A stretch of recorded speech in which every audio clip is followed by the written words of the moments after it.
your issue over here, and it's not to say that I think you're timid about what it is when you get on the phone with them. You think it's more of something like you need. No offense, and I'm going to say this truthfully. You think like a military personnel at this point that you need to be told what to do, and you don't need to be told what to do. You need to go from your stomach on what's over here and tell them exactly what it said. So at the end of the day, when you get on the phone with them, you're not taking no for an answer. And that's what a lot of people are having a conversation with and not understanding is they're taking no for an answer. Oh, well, we can't do that for you. Bullshit, you can't. Because people are going on the phone and they're sending me their iPhone recordings of recording the credit bureau and telling them exactly, you're going to process my letters. Okay? Here's my tracking number. Here's what it is. I know it's there. You're going to process it. Like yesterday, we had a gentleman who was in the group and he's like, well, I called them and they didn't receive my letters. No shit. They're going to tell you they didn't receive your letters. And how are you supposed to prove it that you didn't send them? You guys who are coming into these masterminds are learning from me right off the bat. If you have a tracking number, you prove that you sent those letters to them. Correct or incorrect? Somebody throw some fire in the chat, something. Give me some life today. iPhone left. Somebody left already. Okay, so can I probably should have recorded my call and I probably should have recorded my call, not that I actually don't know how to. But if you heard the conversation, it would have literally just been, yes, you guys have my letters, send them now. This is a violation. And they would just be like, no, you're not doing that. You're not doing that. You're not doing, say, this is a violation. You're not talking about a dispute. What you're telling them, Noah, is this. Hello, Mr. Credit Bureau, Mrs. Credit Bureau, whoever the hell you're on the phone with. Okay? Right now, this is what it is. I sent my letters to be processed on said date. As I looked at my tracking number, it has arrived at your location. Okay? Now, because it has arrived at your location, I want you to process my letters because I have sent them to you. Thank you. Have a nice day. Get your case number, hang up the phone. That's it. Do not wait. Do not wait. Ellie, it's hard to hear you when somebody else is not on mute. There's a lot of background chatter. All right. My bad. Okay. that was me, sorry. Okay. So when you guys are doing that, okay, and you're speaking to them, I can also boost the mic up. Is that better? Lou, can you hear me? You were always good. I could hear you. I guess Noah was unmuted, so I was hearing you and then thinking it was in your background. Okay. No, it's quiet down here. The baby's upstairs. At the end of the day, when you're doing that, you're putting them on notice that you have all your ducks in a row. And when you put them on notice that you have all your ducks in a row, they can't do anything but have to process the letter. How many people have here and come off of mute and say, when you've called that you've had success processing the letter, at least getting them to process it? I'm not saying getting a deletion, but at least getting them to process the letter. Kendra, you got your hand raised. No, I haven't had any success with it. I mean, the only thing I would say that they did was just make changes to like address employment information. That's the only thing that I noticed that has been disputed thus far. When I called them, of course they want to do a lot of dancing around to not do everything but the right thing. Like I said, I'm still playing the game with them to do everything because they keep telling me that they haven't, in order for them to do this, in order for them to do that, that they need documentation, which we already know that everything was sent to them. And I have, the tracking information, to prove that, everything was sent. And then they just came up with various scenarios to why they can't process it. They'll come up with not receiving the documents to process the letters, that they didn't receive the letters, and then I just kept catching them in different things, like with different things. So it's kind of like a dance around. So I think that's so now here's the thing. Okay. You're dealing with a rep. The rep is going to do the song and the dance. The minute that the rep starts doing the song and the dance, you ask for you ask for the supervisor, and you start playing with the supervisor with that. That's perfect. Okay, so we didn't have that before with Noah's explanation. The minute that you have that, okay, when they start the song and the dance, you're gonna be like, I know exactly what I sent. It has everything that required on your website and everything based upon your parameters. I've included my documents. I've included my driver's license, social security card, and my proof of address. I have included all the lists of items of everything that I need to have um, that I have disputed. Everything is in the documentation. Okay. Now don't tell me that you don't have it, because then somebody's lying here. One person's lying here. Who's lying? Is it you or the post office? I did that as well with the supervisor too. I had them to escalate the call to someone, but the supervisor was doing the same thing too. Yes, yes. Yeah, they did the same thing too. And then one of them gave me a really hard time. Like all of them do the same thing, but one of them gave me a really, really hard time. I was on the phone with this for an hour with this man trying to get him to process. And then their favorite thing is to tell you what's in the letter. I'm not telling you anything. Why do I have to tell you what's in it if you have it? Just process it. That's exactly what. Here's the thing, guys. They don't want to process the letter. That's the whole point. That's why they send the stall letter out. That's why they're doing all this nefarious bullshit. Now, did you? Somebody put it in the group. I think it was Jay. One of the Jays put it in the group that said that Experience not being sued by the CFPB because of whatchamacallit, because of wrongful doings. We've always known that they've done wrongful doings.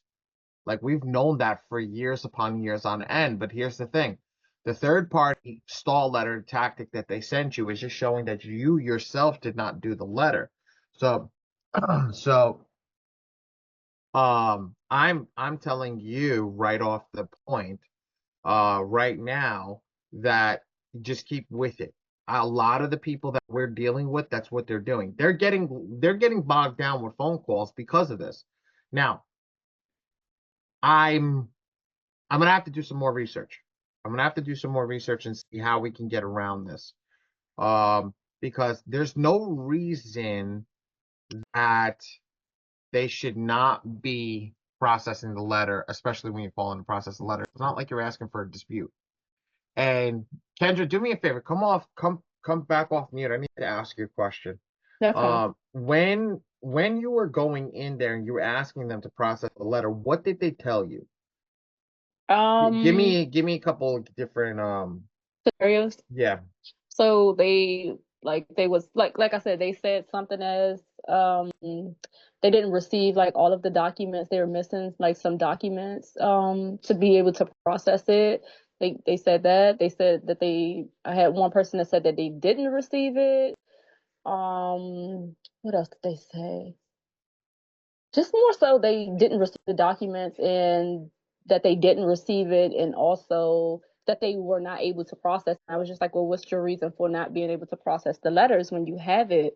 They were saying something about the email that they had sent out. I think it was about the call letter that was sent, and them not just believing that it's me. But I'm here to Third party. clarify that. Yes. Yeah, I'm Okay. here to let you know that this is me and it's not a third party. Nobody else. This is me. So they still would not do it. Like, they still was trying to renege from doing it. Like, so they was trying to come up with every reason to why they couldn't process it. And that's why, and I love it. Perfect. Okay. So this is why we're doing mail with tracking, ladies and gents, and this is why we're going at this point, because when that letter arrives, I don't care if you call the same day that it arrives, that's what we need to do. We need to get ahead of them and say that, so they have it on file. Be like, I'm calling you right now because I know the letters are there and know they got there. Now, if you're sending standard mail, it's 14 days. Call in 14 days. Even if it didn't arrive, you sent it, whatever, give it a shot. But for the people that have mail with tracking, you can honestly see where the mail is and where it's going and be able to go from there. Okay? And hold on, give me a second, guys. I apologize. I haven't been on my computer in a while and the phone system's going, so I need to shut the phone system down so I can hear you guys without any interruptions. Apologize, 1 second. Do not disturb. There we go. All right. So with that, we need to make sure that we're getting ahead, because the time that third-party notice gets sent out, it's going to be a bitch to get overturned. Now, people have got it overturned. I don't know what they've said, but the people that they've called immediately because they got an email and be like, look, I sent those emails out, whatever, those letters out. I don't know what you're talking about. Now, the address comes from you. A lot of the stuff comes from you, but I want to make sure that you guys know that it gets there the minute. So everybody should have, if they have the USPS.com, you can I think there's an app that you can put on your phone and you can actually put all your tracking numbers into it and find out when it arrives at its location. When it arrives at its location, that's who I'm getting on the phone with. I'm getting on the phone with Experian. I'm getting on the phone with Equifax and TransUnion immediately to get them to get off, and get that off their excuse me, get that off them and tell them, like, this tactic that you're using is bullshit. We're not using it anymore. Because now you're like, I sent that letter out. It has everything that you need, and it's inside. Process and give me that case number. Because they need to provide that to you. But now, if they sent out that stall tactic, at the end of the day, there's nothing else that we can do at that very specific moment. So we have to wait for our next round. I got a question. So they would have to resend them if they didn't send them with a tracking number. So here's why I say tracking, and this is the only reason I'm going to say tracking. I've been doing this for a year and a half now, and I know doing the printing for a year and a half.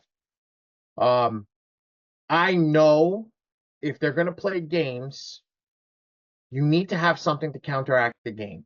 If you have a tracking number, you can play that. Okay? If you don't have a tracking number, there's nothing you can do. Basically, they tell you that they don't have it. You can't argue. You're just going to come back to me and say, Ali, you never sent the letters. Now, everybody who's sitting in this room right now knows I sent the letters.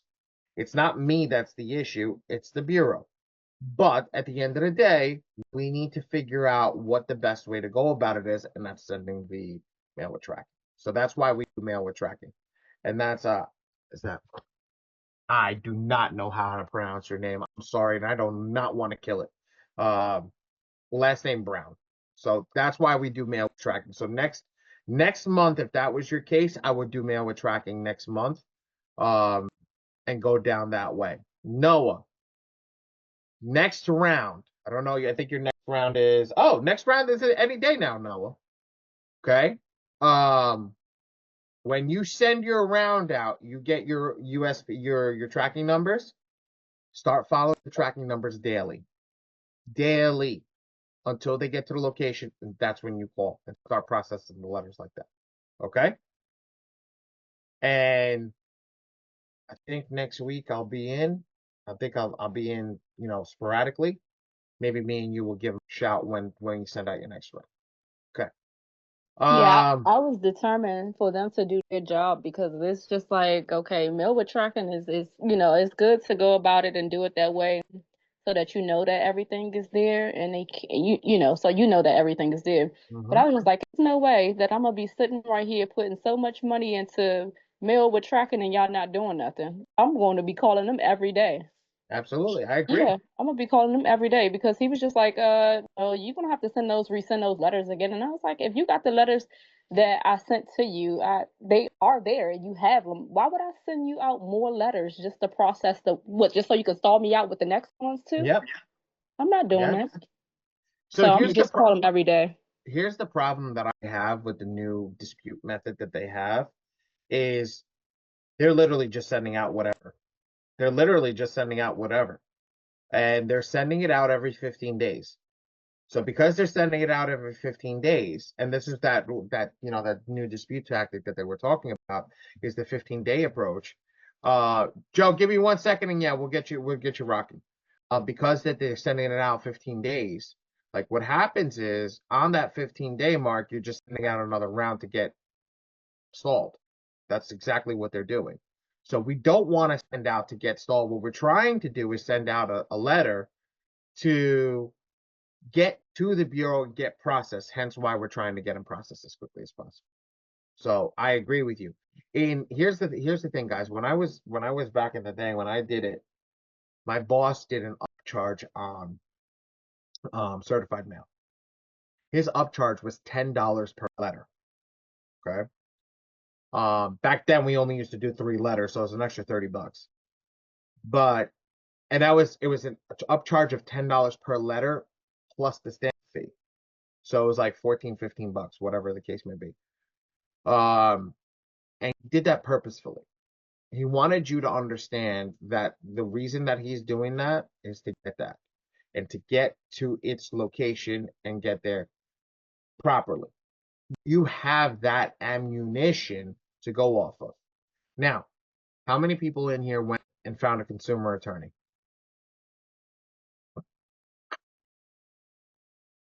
Put it in the chat. I'm gonna get with Joe. Joe, come off mute. Hey, how's it going? I have a quick question. Go for it. Do you think it's wise for us to, when we call the credit bureaus with the tracking and everything, to screen record the conversation and kind of like Heck yeah. Hell see yeah. what they saying and seeing what they're doing and all the little shady taxes that they're doing. So when we do get a consumer lawyer, we have ammunition to be like, look, I sent it in. Y'all giving us the runaround. Y'all doing shady business. Hold on. I got something for you, Joe. I'm going to play it for you right now.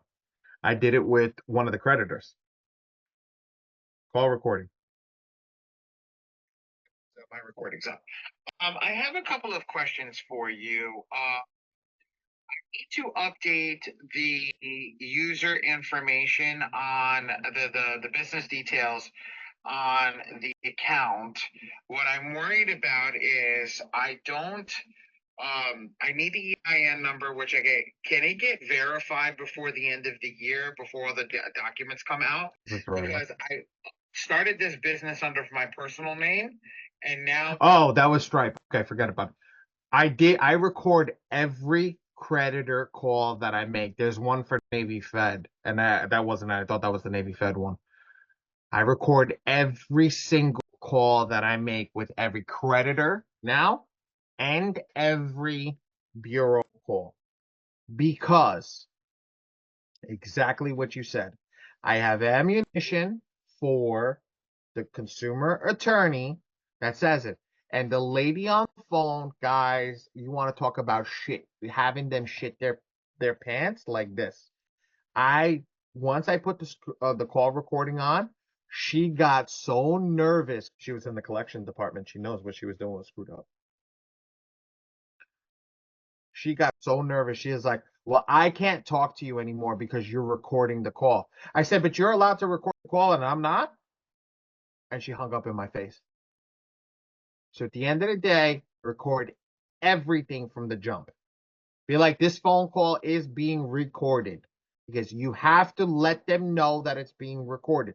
If you do not let them know that it's being recorded, it's whatchamacallit, that's not admissible. But if you let them know it's being recorded, everything is admissible. When you're on the phone with them, be like, hey, look, I'm just letting you know I record these calls to make sure that I don't miss anything. So if God forbid something was said, very easy. You're not attacking the person. You're letting them know what's going on. You're letting them know you're being respectful of both sides. Normally, everything gets worked out. But at the minute that you let them know that it's being recorded, they change their tune on how they deal with you. It's very, very different. The minute she knew she was being recorded after giving me so much shit, she's like, well, you're going to have to dispute that with the credit bureau. I was like, actually, no. But bear with me 1 second. And I turned on the recording and she stopped answering me. Because she knows I could have sued Navy Fed for that because of falsified information. And she knew it immediately and she stopped talking. So, with that going on, absolutely. Guys, every single person that's in this room, if you're calling the bureau, record the call. I don't know of a phone recorder. I do mine. So Apple now put in their new update, it's on the top left-hand corner. If you're calling on your phone, you just hit record and boom, it'll start recording right to your notes. I know Lou's sitting there. He's like, yep, I know that. I see him. So yes, I want you guys to understand that that's something you could do. Just hit that button, boom, instantly you'll be able to record that if you have iPhone. The whatchamacallit, the Android guys, I don't know if you guys have that capability. You probably do, or you probably have an app for it. just go and download that app and just let them know it's definitely a worthy app to have. And start using them with creditors, collection agencies, any person that you speak to. Now, I'll be honest with you, call should be recorded instantly. Also, app. I got an app that I started using. It's called M1. I think I'm on the wrong phone for it. Yep, I'm on the wrong phone. I'll let you guys know this because it does record the calls automatically. And I do put a lot of phone calls directly to it. M1, that's what it is. It's a phone system, and it does AI assistance and phone recording right off the bat. So look into that one as well. For a secondary phone number. I like to have phone numbers that are strictly for certain things. When we were doing funding back in the day, I never ever used the person's phone number. I used to give them a different phone number. We used to create a specialty phone number for when we were doing phone funding for them because that's how you can get things messed up, especially lost in translation. So make sure you guys know that. Zyra, what's up, sweetie? Hey, Ali. By the way, congratulations on your baby girl. Thank you. Yeah, thank you. All right. So I actually have a question. It's regarding the M2 software. So actually, I'm not going over that today. Yes, I am. What's up?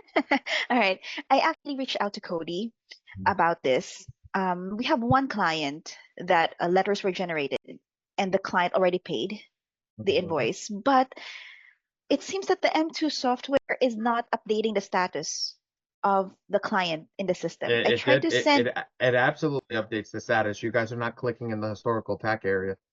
Make sure when you're going into the area now. Okay, it always updates in the system. But I haven't been in the system for a week, so let me pull it up and let's take a look over here and make sure we're following along together. Thank you. So but I can also share a screenshot here for you to see.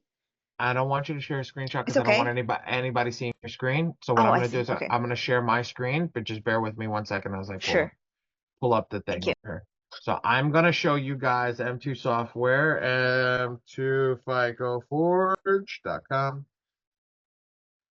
Let's log in and then let's go over here. I'm going to share my screen. And this goes for everybody that's using this. When you're working in any M2 software, okay? This looks really stupid right now. Let's reduce that. Okay, beautiful. So when we're using any software, oh, I got my update. I got my text and message number. Woohoo! Finally. I don't know if you guys know, we're able to text and email out of the software, and you can add your credits over here. I'm going to be redoing all our FICO Forge videos, so look for it out on YouTube. It'll be out probably this week. I'm gonna have Micah edit them. I'm gonna be cramming some hardcore recording sessions this weekend. So when you're in the send rounds of attack, always go to over here and click. If the PAM status is not updated over here, Zyra, then let me know. I'm gonna look right now and see what it is. Okay. Let me see. You have to go. You have to go to the historical attack area. You cannot look over here. This is never. I don't understand why, but over here does not update properly. So this over here, it'll say that it's process currently paused. Even though if I click over here, look how many different statuses we have. So which processes are currently paused? What date? What time? Whatever. Okay. I'm logging in. Sorry. Yeah, no problem. Thank you so much. No problem. Anybody have software questions while I'm in the software? Okay. I'm sorry, Ali. Where should I go first again? I'm already in the home. Click home. Tab. Yeah. Click home. Send round of attacks. Round of attacks. Okay. And then find your client's name. And then click on the actual name. Click on the name. Okay. Where's Miss Lola? She's on training right now. Tell Lo, her and I have to have a conversation. She's got to call me. Okay, I'm gonna let her know. Yeah, tell her she has her and I have to have a conversation. Sure, I will let her know. Okay, so PAM status. I do see here it says waiting for processing. So over here it says waiting for processing. Yes. And what's the But date on it? the date I see here is created date January 10. So it was 7 days ago. Give me a second. Let's check. Yes. Let's check what's going on. Do me a favor. Can you private message me the client's name so I can look it up in the back end of the system? Sure. That's when the baby was born and everybody was going through a lot of stuff. So I don't know if they missed it by accident. So I can't. I will apologize profusely for that one if they did. But at the end of the day, we got to get that handled with right now, which that's why we're here. Give me 1 second. Sending it to you. Beautiful. Because I know the client already paid, so the status should have changed. Did you get a picture of the client's Letters? Yes. Actually, that one not yet. That one not yet. I'm Okay. actually waiting for it as well. Beautiful. Because the client is asking for it. Okay. So. Uh-oh. I can't get into my Prodigy. There we go. Okay. You sent me that message. You want to laugh? I remember this guy's name. We actually have 2 clients with this name. I think they're from Two the clients same... with this name? Yeah. The first 5 letters of the first name. Are you sure? Yeah. But the other one is a girl. This one is a boy. Is a guy. I have one printed and mailed January 13th, and I have another one processed currently post January 9th. And I have it. The one that's mailed was mailed January 13th. How many files is that? Because I need to know which one. Okay, I give me one. do see here 2 actually. Three files. 3. Oh, so 3 files is the one that's been mailed. Yes. Okay, perfect. And then I have the status over here, so it's not like I'm telling you. It says status printed and mailed January 13th, 9:30 printed a.m. and again mailed January 13. Let me time? give me 9:30 a.m. But give me 1 second. 9:30. Let me see if I can pull up the information. Guys, I apologize over here. Let me just see if I can pull up the information over here and see if you got Lo got a text. Because sometimes this does happen, guys, and a good thing to get a little bit of house maintenance over here is what happens is sometimes the phone system doesn't send out the pictures, and that's why when we write that long text message to you guys, that it says whatchamacallit. Why is it not updated? I don't have what's going on here. Give me a second. Control Shift R. When we tell you if you don't get the picture, message us back, is because if you don't get that picture, we know that it didn't go through and there's a pause on it. Zyra, do me a favor, message me off your phone system. I am not pulling up any messages to you. Okay. Phone number, okay. I'm not pulling up any messages to you. I have a different number. Maybe this one to Lo over here. Give me a second. Lo directly. It's not coming off of the number that we have to you. Yep. Okay. I'm going to send you a text.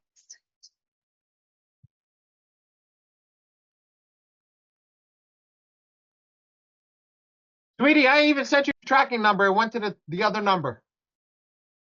Lola got it directly to her phone. I see. Okay. All right. Lola got it directly to her phone. Here, I'm gonna send you this and the tracking numbers. Okay. Okay. And you just sent me the text, right? Yes, I'm sending it now. Send it now, and then I'm gonna send you the picture and that's done. Thank you. So I did text. Did you see it? Yep, I'm sending all that stuff Thank to you. you right now. Thank you so much. No problem. There you go.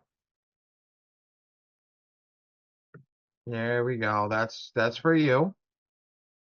Okay. All right, cool. So that just got handled. Questions. That was a very good question to see how we work through customer service immediately for everybody. If you got, Thank you so much, Ali. no problem. If you guys don't get a text message from us, you don't get a picture from us, and it's after your time, that means that it didn't go to the right phone number. So we want you to get in touch with us immediately. and say, hey guys, did you send a text message to the right person? Did you get something to the right person? Because I can rectify it as quickly as that. And look, I haven't been in the office in a week. Okay. I know my team, how they work. I built the machine. So because I built the machine to run properly, we know instantly where something is. So now I can go back over here, do what I need to do, and send her that file out instantly without having to worry about anything. Okay? So that's what that is. Okay. Now, questions. Open up the floor is open, guys. I had no clue on what I was doing today. So I'm just coming in here and just answering any questions that you guys had all week. Also want to see everybody's lovely face. Yo, Lou, why you look so mean right now? You mean mugging right now, I got a bro. quick question. Not you, bro. This isn't in traffic, man. But I am listening to you. We appreciate you coming on. Somebody right. does have a question. I'll mute. All right, go. Who had a question? Are you going to still keep sending out the text reminders for like you have 5 days for this client? Is that going to continue going on? I haven't stopped. I don't think I've stopped. Did somebody stop? Did you No, not no, receive no, them? no, no. I'm just asking because it's helpful. That's all. Because when looking in the software, you don't know. You know what I'm saying? As far as like an indicator, as far as like a red light, green light to go. So the text is the only thing that helps you. So that's, I got you. that's I got you. Yes. So as far as I know, we just hired somebody new to do follow-ups. And that's one of our major follow-ups that we handle. So yes, as far as I know, we're gonna keep doing that. But if you haven't received one, let me know and I'll make sure that it gets handled. So um that's definitely where that's something that I can handle ASAP and make sure that we get handled for you guys. I want to make sure that that gets handled correctly. Any other questions? I feel weird because it's like I'm not in the groove yet of being back into work. So I'm like, I need help getting into the groove. So yeah, the questions are good, guys. Just ask away. Any question, every question. Doesn't matter. I don't care if it's business questions either. It doesn't have to be credit related. It could be business questions. It could be anything. Right now, this is an open floor. The mastermind doesn't say credit mastermind. It doesn't say mastermind for a specific item or thing. It says the mastermind. I am going to go over the funding software. We have one of the heads of the funding in here with us. Excuse me, the underwriting software. It's not funding yet. I keep giving the secret away that we're building the funding product into it. It should be done within the next 3 to 4 weeks.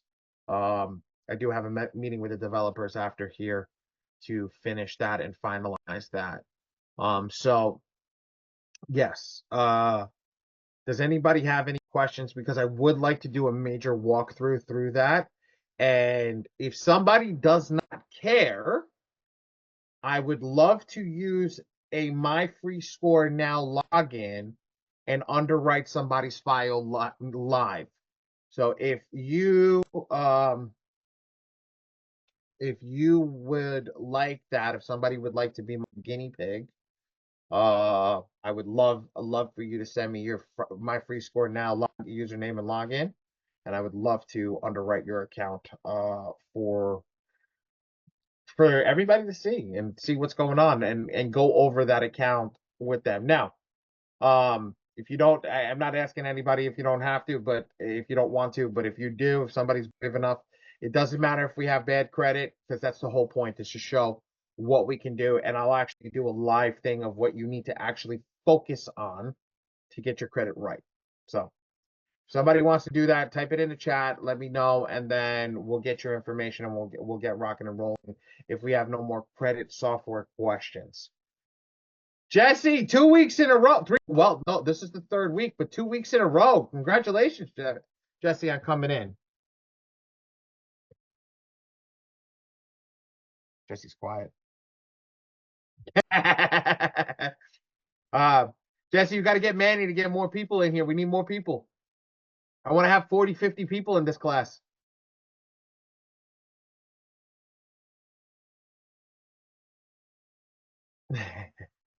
All right. So, and nobody want to take the dive? Nobody's going to take the dive. Okay. Let me move my screens over. Let me get logged in. Hamed, do me a favor. Come off of mute and turn your camera on if possible.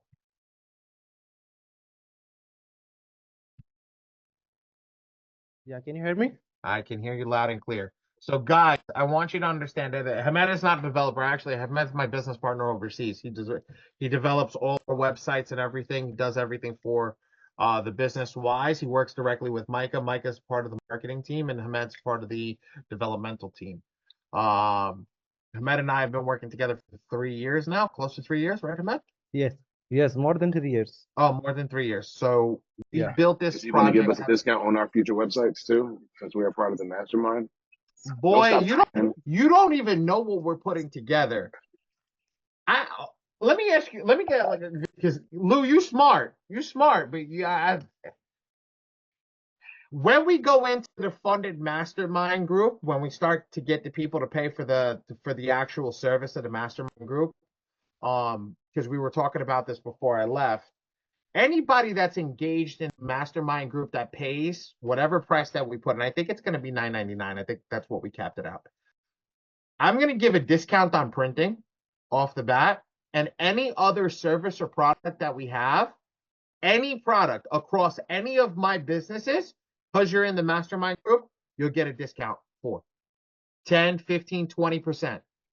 Now, is that a discount on top of a discount if you're already on M2 FICO Forge? If you're already on M2 FICO Forge, yes, you'll get a discount on top of a discount. So you're layering discounts like scoops of ice cream. Yes. Because at the end of the day, because you guys are coming in, and you're doing that, we got to sweeten the deal. You're coming in, and this is only, guys, I'm not asking everybody to come in. I want people who are engaged. I don't want people who are showing up, getting the free, and not doing anything with it. I want engagement because I am literally, when the funding software launches, the funding software is going to give every person in this opportunity in the first hour of it launching to find a client, get the client, and fund the client if possible for amount of money and make anywhere between $1,000 to $5,000 in the first hour of you having the software, if you have the people. So if you can make that in the first hour of you having the software, what can you make all the time? I'm looking to create people who are looking to make money. That's what I want. I want people who are here to make money. I don't want people here and people in our mastermind groups and things like that that are not looking to make money. Now, don't get me wrong. There's people in all the different softwares that are here that are sitting down and they're paying for their mentorship. Be my guest. Go pay the mentor. I don't mind it. My focus on what our mastermind is: how to use the software, how to get you into where our software is going to boost you up by 5 to 10 times. I like money. Who doesn't? But guys, think about it like this. I'm not stealing from the community. I want to put back into the community. But I want to put back into the people that are actually showing up. I want to put back into the people that are actually going to come in here and do something. I realize that we have 250 people inside our group, right? At the 249 right now. I got 13 people in this meeting on a Friday. 13 people. Now, I know there's a few of our regulars that are not here as well that'll come and go. So what, I get 30 people out of 250? It's like what, 15%? It's not good. We need to have these people engaged. We need to have the people wanting to win. And that's what we want. Because once you have those people that want to win, they're going to win big time. And now, look, I get why the mentors are charging $5 to $10, $15, $20,000 for them to even get to sit down with them. I get it now. And the reason that they do that is for one reason and one reason only. You pay 20 G's, you're going to show up. You pay 20 G's, you're going to show up. So I'm going to start with $10. If you show up for $10, then we'll go from there. But Hamed, you ready? Yes, sir. Stay off of thing. And you have your camera on? Yep. Okay, beautiful. All right. So we are going to do share screen over here. I want to open up the Opera browser instead. We're going to start fresh, and we're going to go to where we need to go. Let me get off of here. Now, Hamed has been the guy that was sending out messages yesterday, and he's going to be making sure that the beta gets full. I want to get to, before the end of the month, I want to get to at least 50 people inside of the beta so that we can start working with real data. So a lot of people told me, Ali, I don't know how to use the software. So today, I'm going to record this on top of doing a Zoom video. We're going to record this and we're going to do a full-fledged recording over here with how to use the software, how to get anything. Nobody wants to give me their My Free Score now. I got to make a monetary incentive if I do this, right? If somebody wants to give me their My Free Score now to have them underwrite.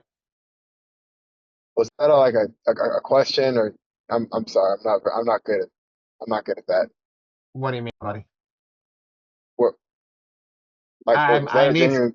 I need somebody to give me. I want somebody to volunteer to give me their My Free Score now, so I can underwrite their account live. And Okay, so go over what needs to be done. I'm typing it right now in chat. Noah's my go-to. I should have known. Where's my login? Hamed, can you do me a favor? Can you give me the logins? Sure. Send it to me. Noah. Send it to me privately. Noah. Send that private. That's your email. Your email's fine, but send me the rest. Send me the email. Send me your password privately. Okay. Okay. All right. So I'm gonna share my screen right now. Everybody, Micah, tell me if you can see the screen. Thumbs up if you can see it. No. Oh, no, I can. We're good. All right. Fantastic. I sent it over Telegram, the password. All right, beautiful. I got the Telegram on my computer. I just got it. Okay. So I'm logging in. I'm gonna log into. Oh no, I don't need super admin. Actually, I do because I don't have the other password. Matt, are we gonna update the name on this soon, or what? And what are we updating the UI anytime soon? Yeah, sure. Yes. I have to show you the UI which I have selected. So you have to we need to sit and discuss about the color and theme all this. Okay. Why is it not letting me log in?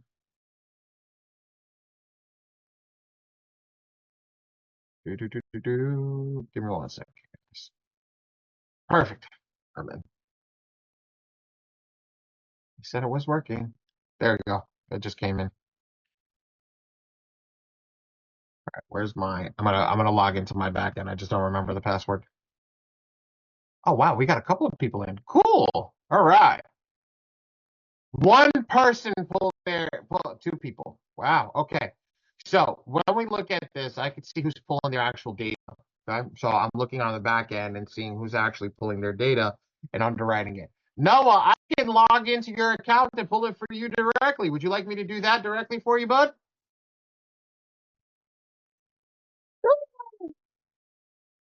Yes, no, maybe so. Yes, sir.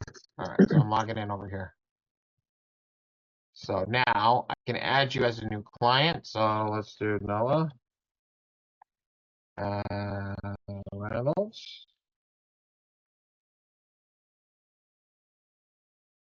All right.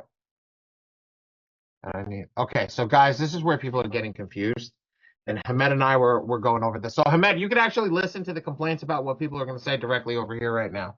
So when we're doing this, noting them down. When we're doing this, right? Where is my thing over here so I can get the chat up? Where's the chat? Okay. So when we're doing this right now, I can go in here and I can add the password.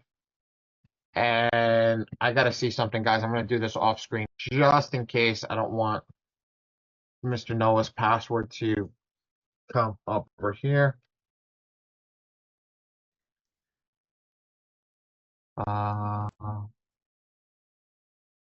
Mike, if somebody just typed in the group, an Mastermind group, tell them we're live in the thing if they want to come ask our question directly over here. It is covered. Okay, that's not covered over there. All right. Status lead. I don't know why they keep saying my name, but all right, let's see. Submit.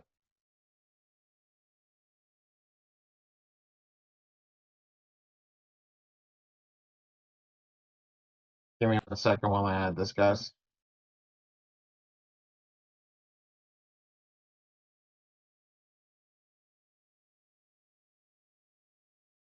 Ooh.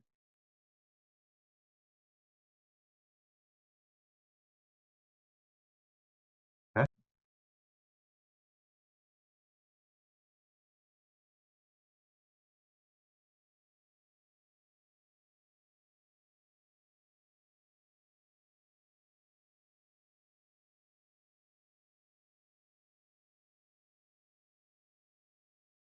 Oh.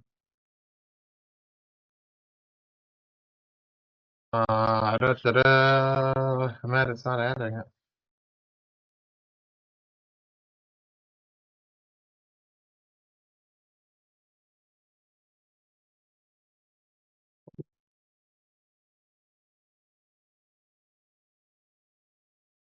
Weird.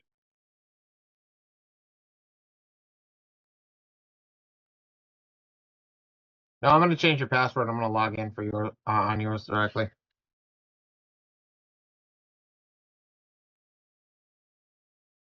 Copy, sir. Copy. Into my software, not something else. All right. Copy. Okay, perfect. So let's do incognito.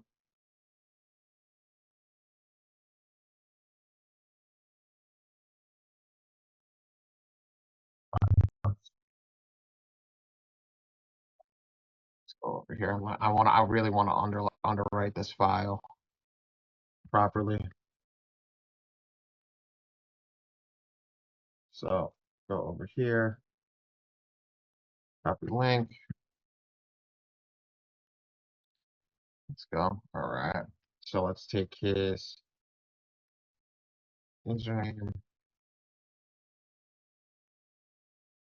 password. Perfect.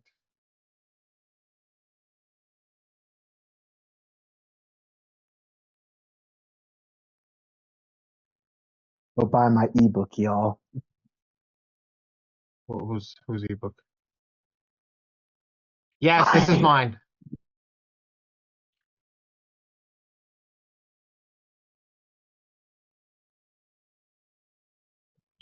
Perfect. Here we go. So now we're in the home page. So now we can see the home page. We can see everything that's here, everything that we're working on. This is the client's page. So now that we have Corey Woods. Yes, Corey. Can y'all hear me? Yes, loud and clear. Okay, I have a question.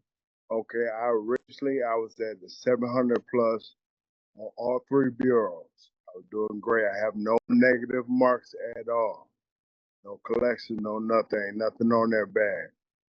Okay, but I have 3 maxed out cards, which plummeted my credit score. Mm-hmm. Now, what lender do I go to get that resolved? Now, I've tried. I'm in the groups. I've tried several denials. Is there anybody that will help me, or do I have to just? Who do you? So question. Always what I say. Who are your lenders that you've tried? I can't tell you somebody, and then you go and you say, well, I tried them. So who have you tried and got denied by? Okay, I tried SoFi, Upstart, Best Egg. Well, they probably all the same underwriter, but I tried it before. So those are the refinance companies. Yeah, I've tried. If you got denied by the refinance companies, there's a real big problem over here because those will be the ones that get you refinanced. They get what's called a debt resolution, not debt resolution, excuse me. Debt consolidation. Yeah, we go. Debt consolidation. So at the end of the day, those are the ones that we'd use for debt consolidation. Or Fig loan. Somebody said fig loan. I never heard of that one, but that's one of What our. about if I may interrupt real quick? Do you have an LLC? I had one in the making. I just You have one. applied the 31st of last year. Okay, I was going to say if you had an LLC, there's a possible way of you, and again, this is not for everybody, but a possible way of you transferring that credit over to the business side and then carrying that debt that would clear for your personal credit report. But since you just started it, you just formed it, you're going to need like 60 to 90 days to get that Right. running. Another thing that could potentially help you. Now, are you looking for something just to increase your scores or pay down the debt? Pay down the debt because my scores are only low because I got 3 maxed out cards. Man, they brought me down to like a 603 from 787, bro. I'm sick over here. Okay, so Crazy. who do you bank? Who do you bank with? Navy Federal, Bank of America, Chase, So First Tech, Omaha. Have you tried going to them personally? Council. Say again? Tried to go to them personally? Not personally, but I went to Navy Federal because they're my primary bank. I went to them.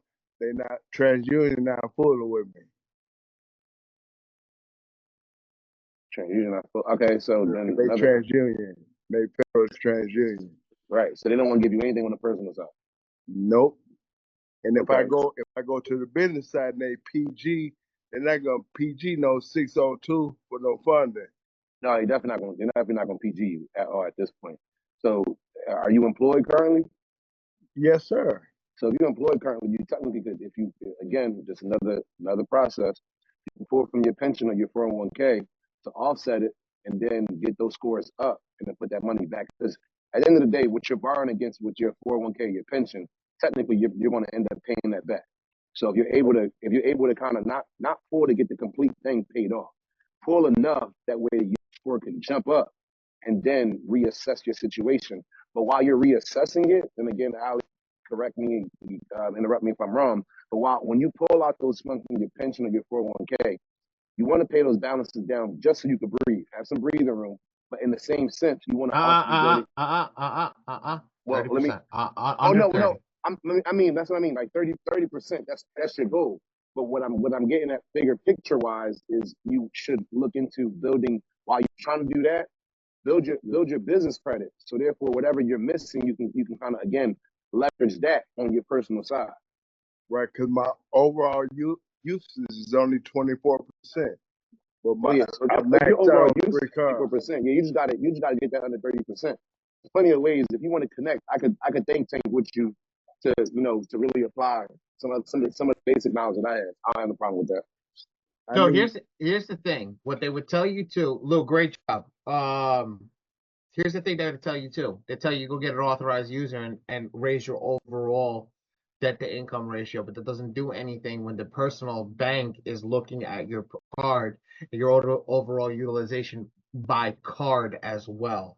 So you need to figure out, and this is why I'm doing this right now, is your fundability is based upon your utilization. Okay, that's a major part of your fundability. You can go from a 750 credit score, but if you offset and spend too much on your credit cards, the whole point is to get a payment plan working in your place, and a payment plan meaning you have to create a payment plan to pay those down. Right. What happens is people get caught up in a game, and that's the whole point. They got you to max your credit card out. Now you're screwed. How do I know that? Because nobody ever gets caught in the game. Never gets caught in the game until they fall off the boat. And when you fall off the boat, you're caught in the wake. Because now here's the thing: they keep hammering you with 28% interest. Okay, which if you pay $100 a month, what happens? You ain't never getting that down. Nothing. You know how much you got to pay back to get your life back in order? I'm probably it's probably like 19,000. Okay. How much does that break down to? Um, 190 days of paying $100 a day. That's the only way you get out of there. man, 190 days paying $100 a day.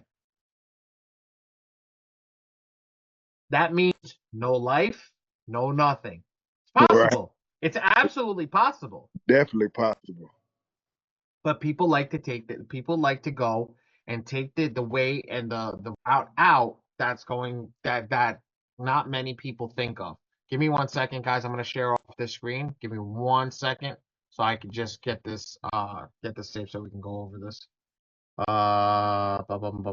Where's Noah's password? So yes, you do have a way out, but going to all those companies is still underwriting. They know that you're not paying one bank. So you're robbing Peter to pay Paul. Right. They know that. Oh, client already registered with this email. Okay. All right, give me 1 second. I just gotta. All right. So Noah, you're in the system, bud. So you're in the system. You're here. So now when we click on your name, right? It's gonna bring up all the data. And I gotta do this. I gotta pull the report. But I don't want anybody to have that.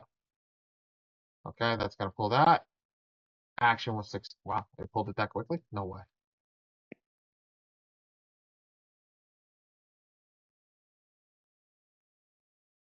Oh, okay. It's got to import. Here we go. My free score now. Import credit. All right. Now let's see what happens. This is it.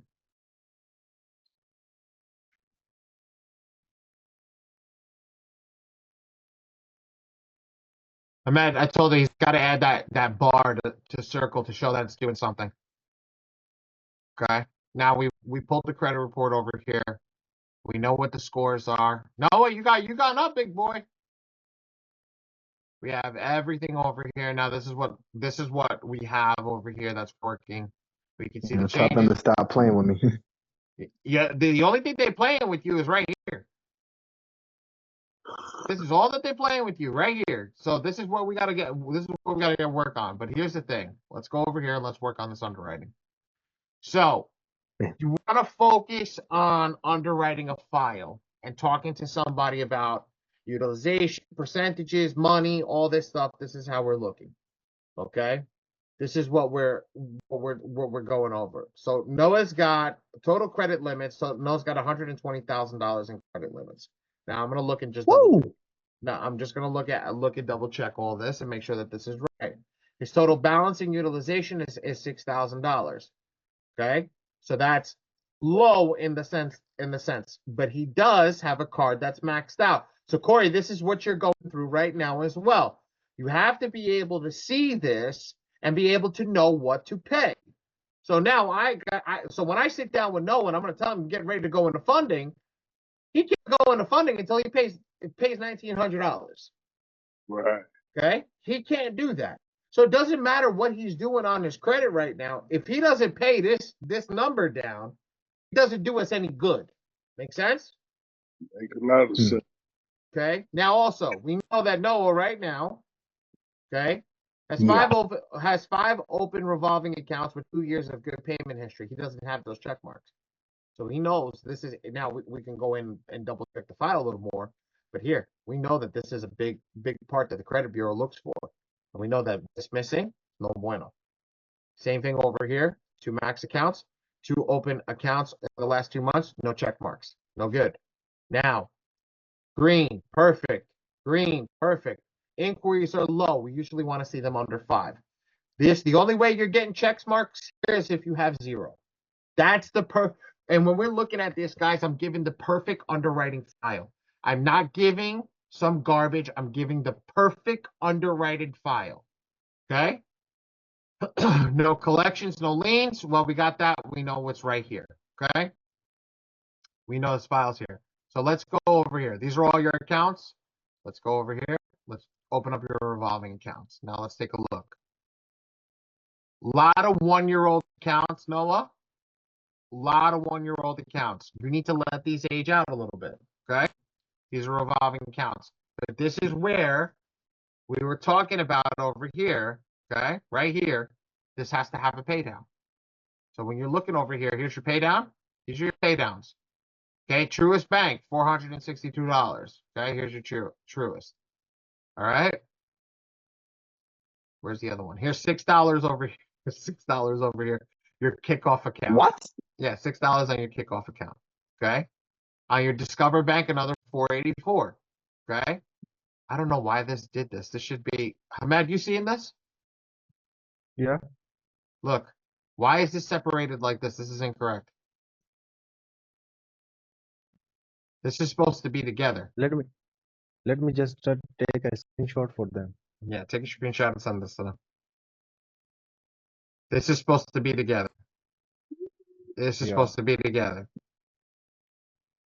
So when we look at that and we did that, we did the poll, we did everything. Okay. When you're looking at it, this is underwriting your account. You got 8 years, 2 months. Perfect. These got to age out. So I would not open up another card for at least another year, Noah. These all got to age out. Once they age out and these say 2 years, that's when you're going to get the most out of funding. But you have no big bank cards, buddy. You have Navy, okay? You have Navy, you have Truist, and you have Discover. Discover's a decent sized bank, so I'll give you that one. So you have one big bank card. So real quick, the workaround for that you gave me a while ago was you said tying my history to like my grandmother or my father's credit history or something like that. Under authorization. You authorized user. Yes. Yes. So if I was to, get that done within a few months, like that would almost fix that problem entirely. Hey, it's not that it's going to fix that problem entirely. You need your own primary or individual accounts to have that. But what it will do is it will boost you up in the sense of when you look over here, instead of seeing just these random banks like Kickoff or Truist, you've got some heavy hitters accounts. Guys, everybody, I think Jesse, if Jesse's still here, I think Jesse's the only one that heard it from me. How many major well, first off, who can answer me who the major banks are? There's 5 major banks, and 2 of them are I think interchangeable. Chase is one of them. Yes, Chase is Chase is one of them, right? Yep, Chase Okay. is one. PNC. Amex. What about PNC? Nope. Small bank. Amex. Who? Joe, Amex, yes. Bank of 2. I heard somebody say So something. Chase, AMX. What about Wells Fargo? Wells Fargo. I hate them, but okay, they're one of them. Hold Okay. on. Somebody And wrote then in. Somebody wrote in. maybe Fed? BOFA. Yep, nope. Credit unions are Bank not of big America. banks. Yes, already said. Somebody said it. BOA, Oh, okay. What? Bank of America. Theo, we got that. We already got that. Truist. Nope. Truist is not a big bank, guys. Okay. The ones that are lending out mass amounts of money right now are not big banks. Chase. We got Chase. We got Okay. Wells That was the Fargo. first one. We got American Express. We got B of A. We're missing one more bank. Come on. Actually, is to Amex and Discover are interchangeable for big quote banks because they're big lenders. Okay, but we're missing a big bank. We're missing the 5th one. Is it a credit union? Nope. No credit Citibank? unions are Okay. big banks. Citibank. Who said it? Who said that? Ooh. Citibank. Yep, Citibank. Citibank's number 5. Man, I got Citibank. What about PNC? PNC is not. So PNC. There's 2 tiers. There's big banks, then there's mid banks. PNC, U.S. Bank, all that stuff. That's Barclays, all mid-sized banks. They're not big banks. Right. Not even JP Morgan? J.P. Morgan's Chase. Chase is a big bank. Oh, J.P. Morgan is above Chase. wow. So if anybody doesn't know this, there's Chase and then there's J.P. Morgan. So there's J.P. Morgan Private Client, I think it was, if I remember back in the day. They have their own card. Oh my God, I'm over here. Oops. Your ad block plus is up to date. Yeah, mine is not. Here, let's see. Here, JP Morgan private client. People don't know this. If you have a bank with them, you got a minimum of 20 mil in the bank. Dang. They have What? their they have their own credit card. Minimum. You have to have. You have to have a minimum of 20 million. Wow. Here, you want to see this? There's a private credit card for JP. There's a private credit card. Credit card. The requirements are 10 mil in the bank. Here. Wait a minute. What, isn't Morgan, J.P. Morgan, or wasn't that like one of the titans of like the late 1800s, like Rockefeller? They Chase. It's JP Morgan Chase. Right. It's JP Morgan Chase. This card is a Titan card. There's 3 Titan cards. Centurion, the JP Morgan Reserve card, or whatever they call the Palladium card, whatever. Okay. And then it's US Bank One or whatever it is. It's a bank out of New York City that you have to have buku bucks to get in, and they give you 1.5% cash back on everything with no credit limit. Yeah. With no credit limit, 0 credit limit. Dang. It's my schlong is bigger than yours card. And I hate to say it like that, but it's literally, that's when you drop that card on the table, they know you got money.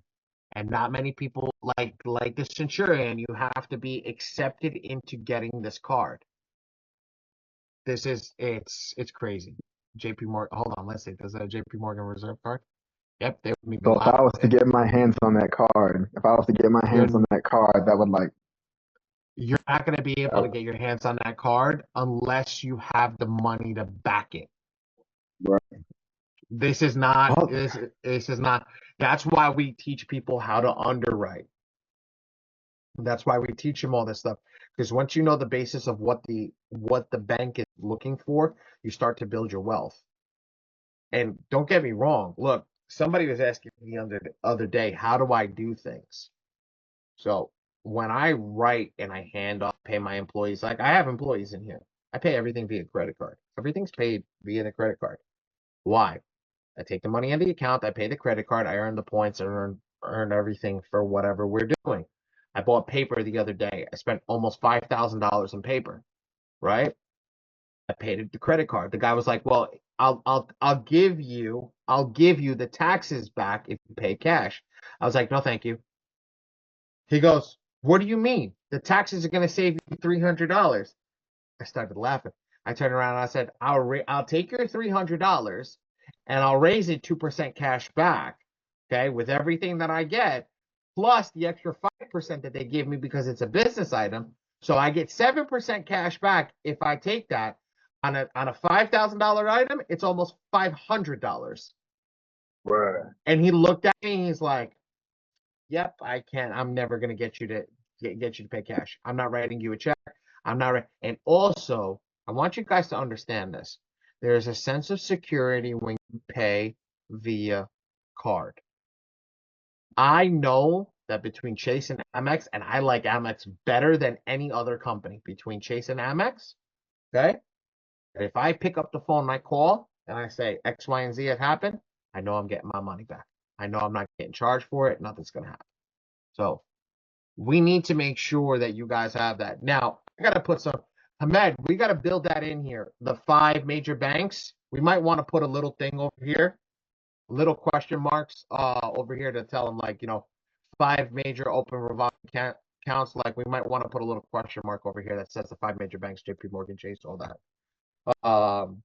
Have that. Okay. But yes, this is live written. This is what it looks like. This is how it works. This is how a file looks. This is what the underwriter is looking this at.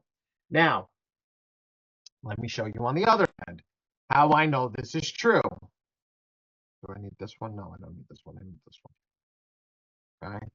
Where's Experian? Where's Experian? Let me log in Experian. Oh, if anybody doesn't know, Chase Business is giving $1 million, a million point, 10 or million or 10 million point rewards. So if you have Chase Business open, go sign up. It's free. To get 1 million points. Dang. Yeah, 1 million points is like 10K. A free vacation, fly. Yep.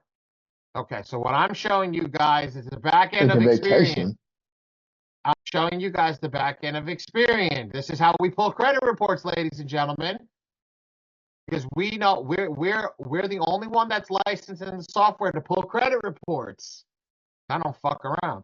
I can pull your credit report directly on a hard pull and look at everything and have a full underwriting file directly from the bank and what the bank will turn down. Let me see where my credit profile is. I pulled my report. Where is mine? Previous.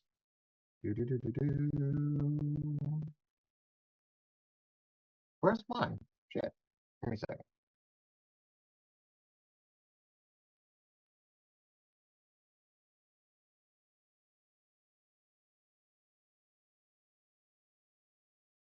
Oh, did it get rid of my credit report? Oh, archives. Here we go.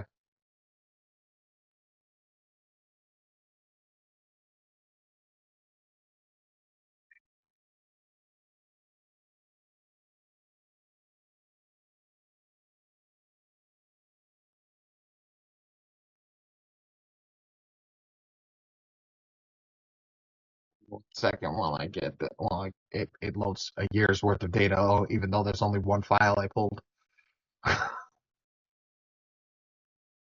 Wow, look at that, guys. You see a year's worth of data? There's only one file there. Let's open this up PDF so you guys can see this.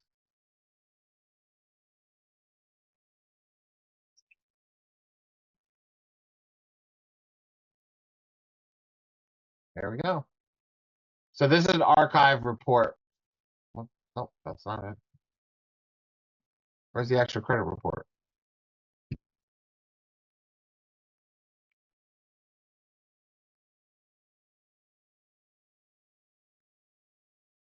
Let's see. Okay, here's the credit report. Can everybody see this? Yes, sir. Okay, so now, when everybody asks me, how do I know what I'm talking about? Well, not only do we have everything that we need, Michael, when we're doing the edit, do the edits of the addresses and stuff out of here for me, because these are my, look over here, guys. This is it right here. Remember when I have the code lack of real estate and information, right? Let's go back to Noah's file. Let's do a split screen over here with Noah's file and my underwriting. Let's see. Yeah. Hold on. Why is this not working for me? That's that Cullinan in the back, ain't it?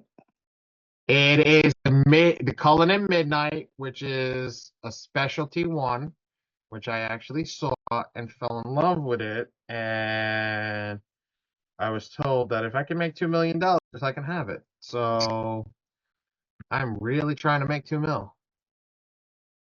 You can do it. I definitely can. With this new software, we might be able to do it real quick. Because that's what we're working on. Okay, so when we look at this is Vantage. Remember this, guys. There's three different scoring models: Vantage 3.0, Vantage 4.0, and FICO. Okay, so when we're looking at this, and we're gonna say this over here, when we get the pull, this is a Vantage 3 score. Okay, so we pull it into the software, so we know that this is a Vantage score. So when I look over here, this is Noah's file, right? But look.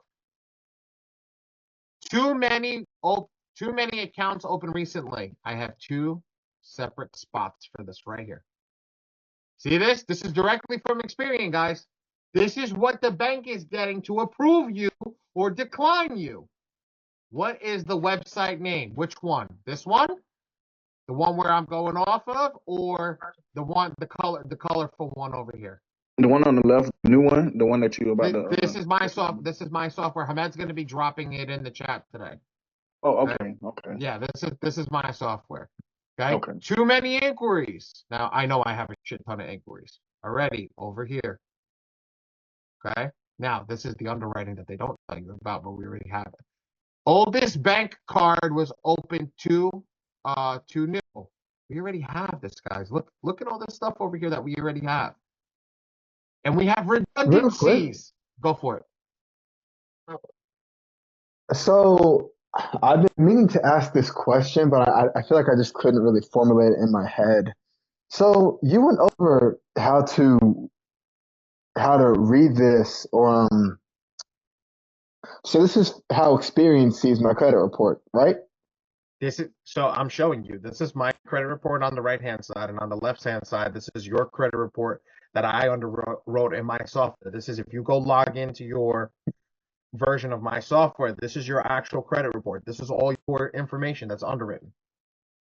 Yeah. So the thing that I might be overthinking this. I probably am. Using this wouldn't help us see it through the eyes of TransUnion or Equifax, right? Or should I even be thinking about that? It's letting you see it through the eyes of every single bureau, which then goes and tells you what you need to fix for each bureau, so that you can go in and then go fix it on each bureau and then go apply each major bank.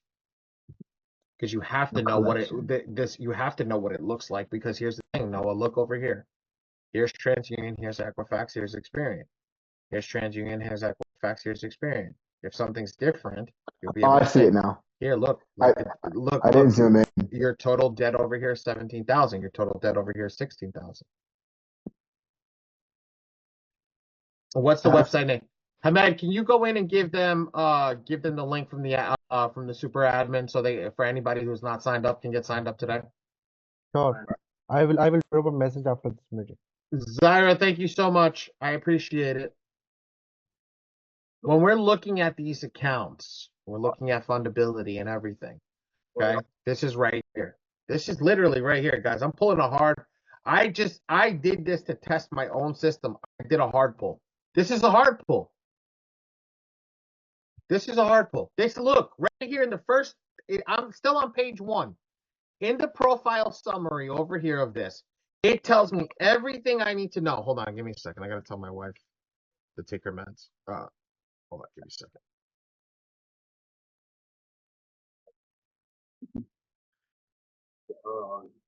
Man, they just like I asked them the question. I need help with, and you pay that. So Yeah, when you guys have that, that's that when money. you guys have all this information in the first 5 seconds of your report, and or over here when you're looking at it, you'll be able to know how to handle it. You'll be able to know how to actually go to that next level and be able to do the funding. Now, I think Hamed and I were discussing over here underwriting. There's going to be a point over here or a box under here that says you're ready for funding, and you're just going to click in and go to the funding and get access to everything that needs to be able to start your funding. That's the key. That's what we're heading to. That's what we're building up to. But you can't get the funding without getting your credit clean. That's why we always say everybody market funding and go into credit repair, because you want to fix their credit for them to get funding. So that's how we're gonna go back and go about it. Everybody's been seeing that. All my credit repair people, every single one of my credit repair people, and I didn't go crazy today. We're going over the software, absolutely nuts. But at the end of the day, all my credit repair people, that's what you're gearing up to. You're gearing up from one to another to another. The only way that you gear up from one to another is by actually going out and doing what needs to be done. And doing it in the sense of, let's go point A, because why does everybody want credit? Why does everybody want credit? Somebody come off mute and tell me why you want credit. To buy the things they want to buy. To or buy get the things that they want. To buy like what? assets. Okay, some people want to buy assets to buy. You guys are, but how do you want to buy it? I mean, if I have cash in the bank, I don't need credit, right? Using the people's money. Other people's money, yes. OPM. OPM, other people's money. Yeah, there we go. OPM. That's the way you say it. OPM. So if we have OPM and we're trying to buy stuff with other people's money, okay, it works. Hold on, I got something for you guys. I want to show you something. It's in my closet over here. Give me 1 second. 6,800. Down to 7. Maybe $6,800. Yeah, should go up every year. I'm going to show you OPM right now. Here's OPM. I went out and got funding for this thing right here. You know what this is? This is a franchise. This is a charging franchise. Okay. To get into this franchise, it cost at the time $6,000 or $7,000. Okay. So I bought into this franchise. Right. I needed to supplement something. I needed to do something. So I was telling the guy, I went to this franchise show in New York City and giving you guys all the, tactics and crap that I did. I went to the franchise show in New York City and I was still working my day job. We didn't have the printing. We didn't have anything else. So we were going to supplement with other money yet. And I saw this thing and I was like, it had a low cost. It looked really well. I had no idea how to do anything with it, but I said I'd give it a shot, right? So instead of spending the $6,000 that I had in the bank to open it, right? What did I do? I went to Chase. I went to Chase Bank of America. I got funded. And you guys know I've shown you here it is, sitting right next to me. I showed you the picture of the stack. Here's the stack. I got funded. And when I got funded, what I did was I bought it under the credit card for them, right? What happens? Nah, I bet you they ain't 68. I go to try to get everybody go to get the stuff inside the store, try to do whatever we need to. I call the guy, I got a pizzeria to sign up with me to get this inside. Go to find out that the wireless signal that they had in this, because this was all wireless, this on the other third, what happens? It doesn't work. What do I do? What do I do? Okay, what I do, very, very simply, I called the credit card company. I charged it all back. Did they lose money? Yeah, they lost money.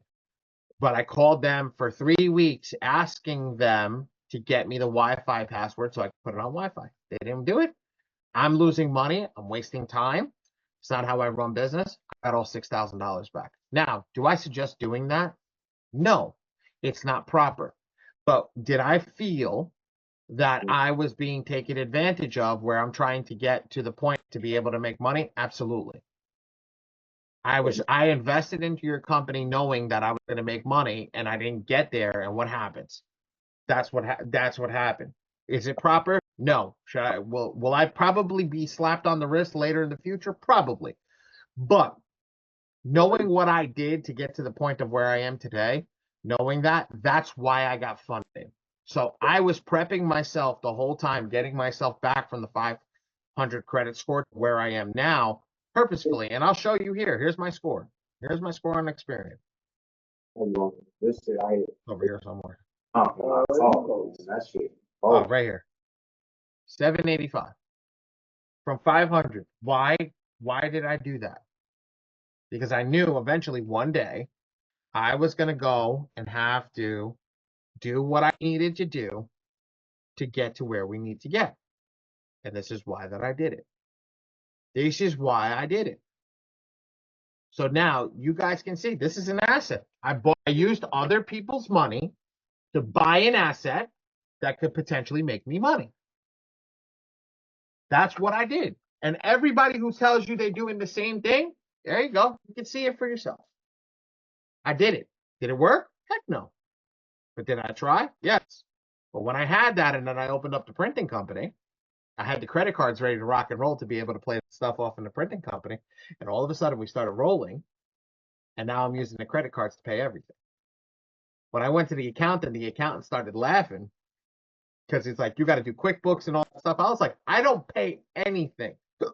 Everything is paid via credit card. They don't accept credit card. I don't pay them. They're like, what? I was like, I asked them at the beginning, do you accept credit card? Yes, but we prefer X. No. I didn't ask you what you prefer. I asked you, do you accept credit card? That's a yes or no question. Yes. Great. That's how I pay my stuff. If you don't go that way, I don't do business with you.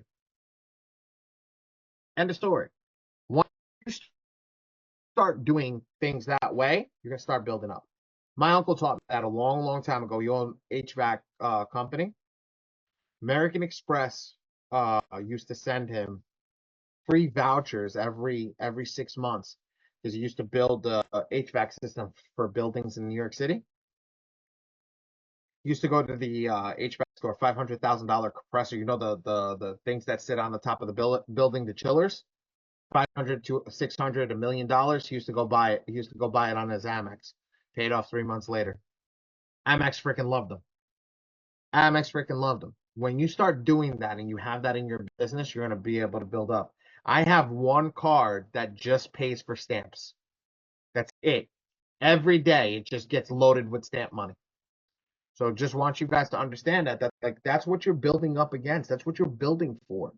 Every single one of you are going to build a business or build this or wherever you're going. Like I know where Kendra's going. I know where other people, Kendra left, where other people are going. That Micah, you got to let these people in the room, bro. We had Jesse who was sitting in the waiting room. You gotta build up your business, build up yourself to get to where you need to be. The credit repair people who are looking to do this as a business for the future, it's not you're doing credit repair, you're doing funding, and your funding is going into credit repair. That's how you make money, not the other way around. It's not you do credit and then put them into funding. No, you have funding and put them into credit repair so they come back into funding because their goal is to always get money. How do you get somebody to give you money now?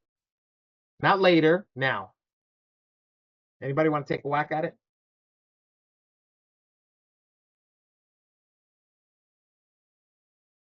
I learned this from one of the real gurus in the industry, and he keeps quiet. He doesn't say this anymore. That's why he keeps this under wraps to himself. Terrario just came off mute. What? Go, baby. Say it again one more time.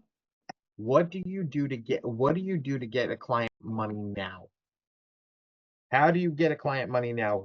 So when a client comes to you, they got bad credit and they're looking for something, right? How do you get them to sign up with you to get them to right now to know that you're trustworthy? Give them something that they can take away from you. Okay. Yes. But how? So let me give you a scenario. Okay.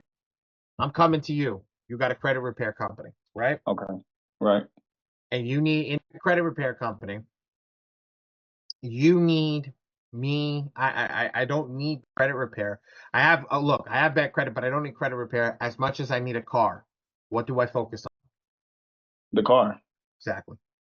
Give them a car loan. Get him a bad car loan and sell them like this. Sell everybody that's in here. Sell them exactly like this. I'm gonna get you a loan. It's gonna be a ridiculous APR, but don't worry about it.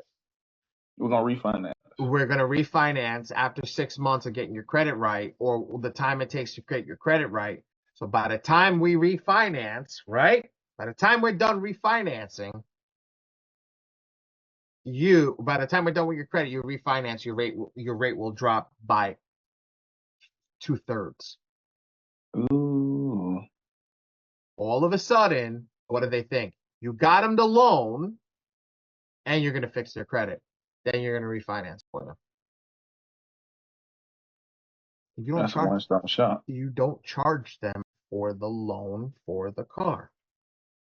It's free on the house if you come in for a credit repair. But you got to give me a retainer fee right now, $300 or $400, whatever it is.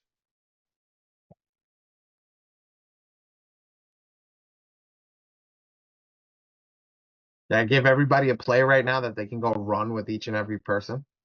Yeah. So. And hold on, one more thing, because I know you're about to ask a question. But I know you're probably going to ask this. Bad credit. I had them, but I don't remember where the bad credit car loans.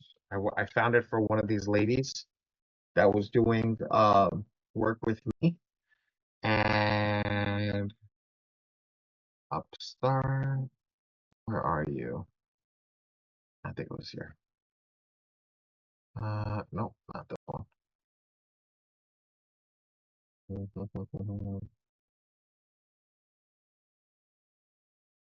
I remember the name of the companies. Give me a second.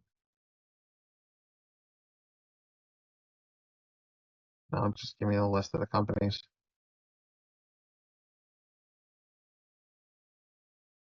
All right, I gotta get the list of the companies. But you find that list, and when you get them, oh my God, bad credit, bad credit.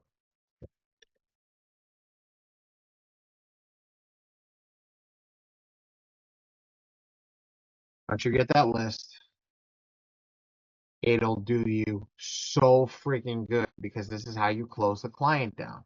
You give them what they're looking for.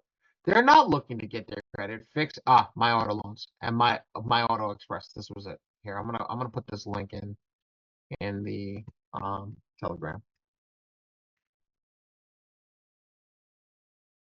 There we go. Perfect. Link is in the Telegram for everybody that's going through it. I just hit enter.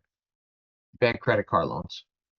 Give that to the people, and all of a sudden you're gonna have your people minimum 525 credit score. They'll give you between $5,000 and $50,000. Oh, somebody's having a message. Coming back in 2 minutes. Okay. When you have that, you have that ability to give them what they're looking for, you instantly become trustworthy. So now it's not about getting money out of you. It's about getting what they need out of you. Now they can come back and get that that credit repair. Once you can facilitate that credit repair for them, go from there. Now, if anybody wants to run a play tonight for credit, do that. Who has bad credit and is trying to get a car loan right now so that you can get a car to go get that? Come here. This is what I'm doing tonight and tonight only. Tonight and tonight only. Go to this company. Bad Credit Express. You know they do 525. Okay. Go to this company. Right. Don't go to the Nerd Wallet one. Don't give Nerd Wallet. This is an affiliate for them. Okay. Here, let's get rid of this junk. I'll send you guys the link over here. Well, guys, you know they have an affiliate. Go over here and sign up for your own affiliate. Here, affiliate program right here. Okay. Actually, that's a good idea. I should do that too. I'm gonna tell you guys to do something. I'm gonna do it for myself. Take this link, go over there, get in contact with them, whatever the case may be. I'm gonna put this in there. I'm cutting here. Hey man, Corey, I ain't hating, brother. You gotta work. You gotta work. I'm working too. Not Noah. You working? I'm working too, brother. That's what we're doing. I said that to everybody. Go to that link. Tell them, look, tonight and tonight only. I'm giving everybody a chance that has bad credit to get a car loan or bad credit. I'm discounting this program up to 90%. We got Martin Luther King coming up on Monday. Run a Martin Luther King sale for this weekend, right? Martin Luther King's coming up. I'm going to give everybody, it's free right now. I'm going to give you 90% off. Give me $300 tonight to get into my credit repair program. And because you gave me $300 to get into my credit repair program, that's my retainer fee. I'm going to give you access to get I'm going to give you access. You only pay me after you get approved. Keyword, you only pay me after you get approved. So if they don't get approved, they don't pay you. They get approved, they pay you. Terraria, go for it.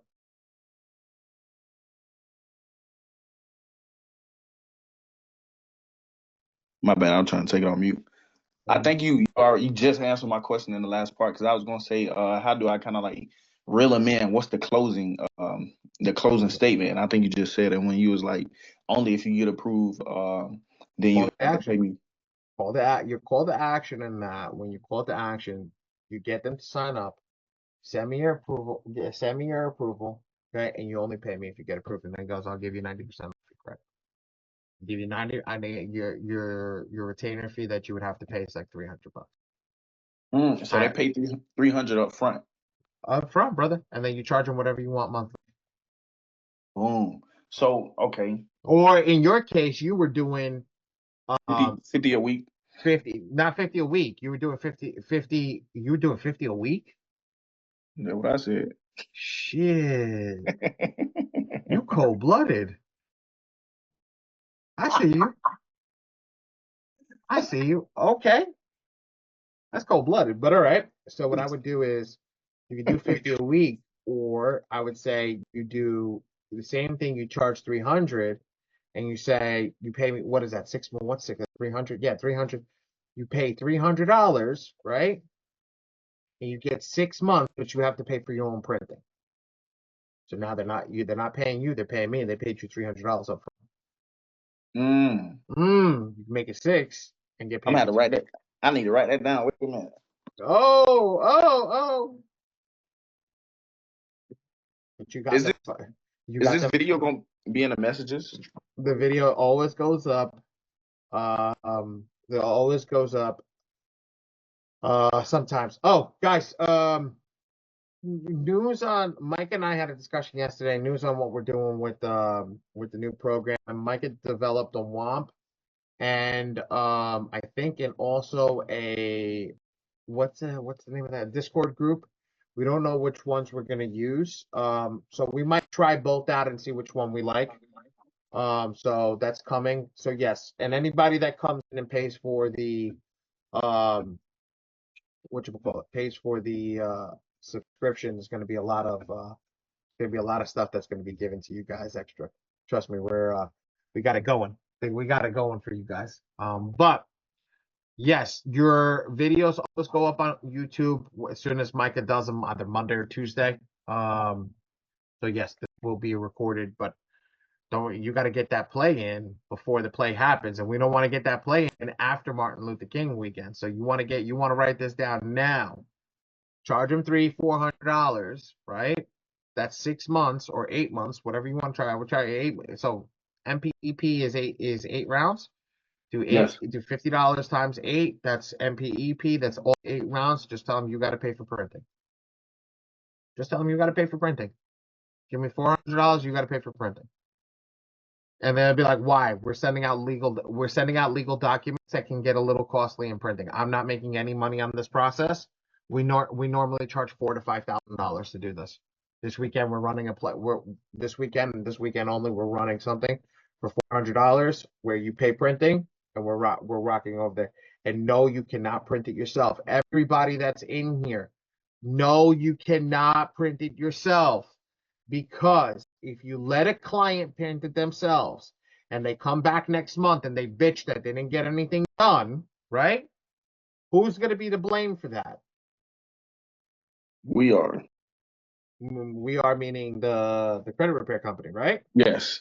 Why are you going to be to blame for that? Because they came through us for the documents to send to the bureaus.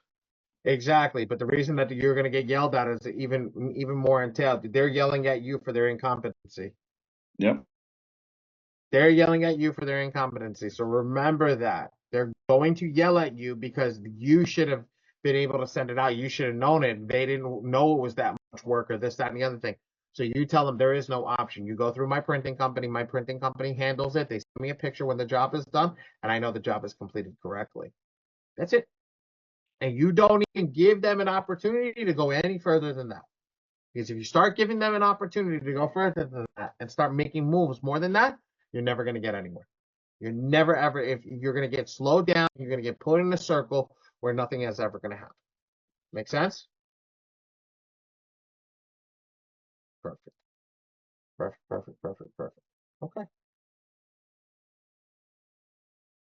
I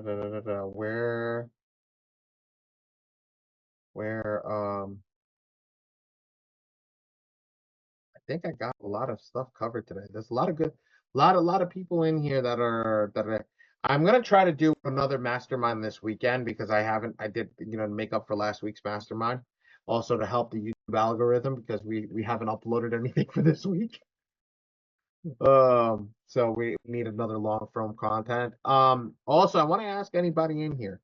I will pay a finder's fee if anybody in here knows people on podcasts. This is going out, and Micah, do me a favor. Put that in the put that in the mastermind group. If anybody knows anybody on podcast, we'll pay a finder's fee for anybody that can get us on a podcast. We want to get on a podcast. We want to talk about this. We want to get people in the software. We want to get people in our funding software. So we're going to be prepped for our funding software to go live in 1 month. Funding and underwriting software to go live in 1 month. So we're prepping for this. So if anybody has that, we'll be paying a finder's fee for anybody that can get us on a podcast. And that's it. That's it. I'm done. I've been done. But your guys' questions are all the things that I can answer. So any more questions, let me know. Jesse, you good? You've been quiet today. Jesse's joining from the Dallas area. Yeah, I'm good, bro. I'm just been listening. Awesome. Jesse's good. Terraria, you good? You back in okay? Okay, see? Yes, I'm back in okay with the wife. Beautiful. Okay. Thank you. Congratulations to you again. Thank you, brother. I'll post some pictures in today. I'll post some pictures of the little lady. Yes, Oh my God, man. It's life changing. It's life changing. Lou, I haven't seen your beautiful face over here. You good, Lou, or you on the phone? I'm golden. You know, I got you just added one. I got two girls that run my life. So got to the crib, got to get them fed. I'm good though with questions and everything like that. Appreciate what you did in the midst of everything, and many blessings to you and the fam for sure. I appreciate it, man. I appreciate it. Joe, how about you?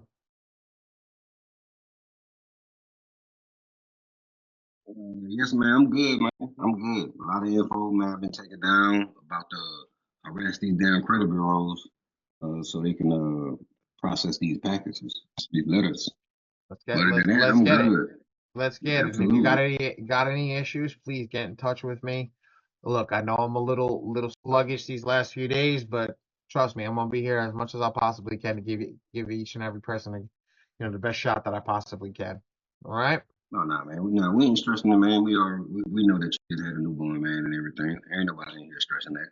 Take care of your family. We in here. I love it, man. I love it. Thanks. Thank you. Jay, how about you, brother? You good? Oh yeah, everything good on this side, man. I'm gonna look for that link for that. Just posting. You gonna put that in Telegram? I put the Nerd Wallet in the Telegram, and had already posted the sign up link for the software in the Telegram above Nerd Wallet. Hamed, pin that or Micah, pin that link in chat, that link in chat over there. All right, good. Noah, me and you got to get together. I know that. Noah's always got. Oh, Noah, you going? You doing anything fun this weekend? I have some ideas, my guy. I think I might have an inauguration to attend. I knew your crazy butt would do that. You're nuts. Love it.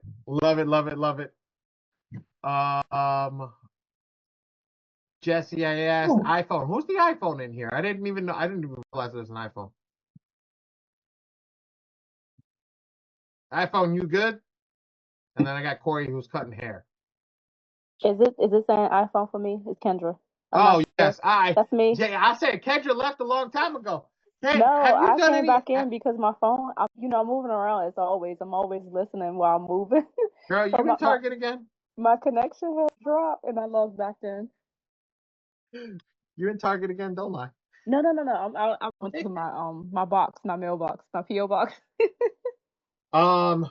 We have to talk about doing that data cleanse. Okay. I really want to give our mastermind group a data cleanse. Okay. I want to give the active people did cleanse, is it hard?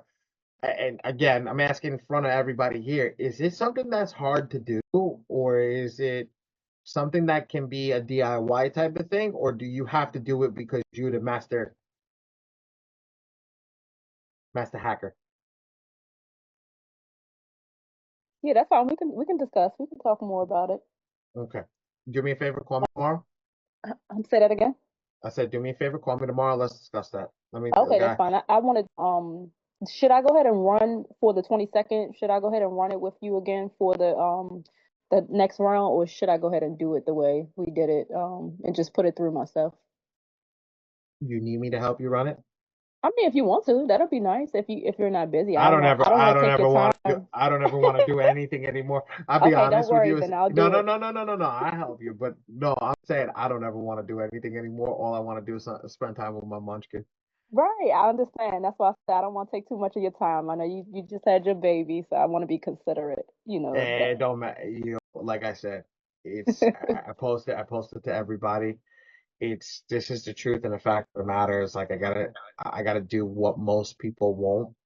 Hmm. And it was funny yesterday. I was on the guy, so everybody knows that I'm affiliated with Experian now. So at the end of the day, with our affiliation with Experian, I have to have a conversation with Experian at least once a week. And I was on the meeting with the guy from Experian yesterday, and their calls are recorded by Experian upper management, and they're sitting down. The guy's contacting me, and we're sitting down and we're talking about the kid, and he's like, they actually called him on his cell phone and told him, you need to stop talking about this and get to your meeting. Like, we were talking about kids yesterday, and it was just hysterical. Like, we have a friendship now that him and I have developed, and and I have an in at the bureau, and it's just hysterical how they run like clockwork.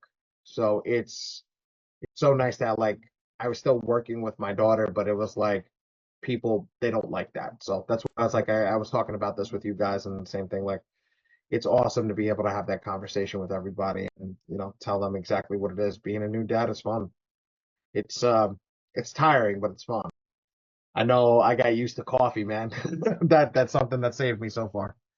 Um, Corey, you're my last one on the list. You on mute, big man. You on mute. On mute.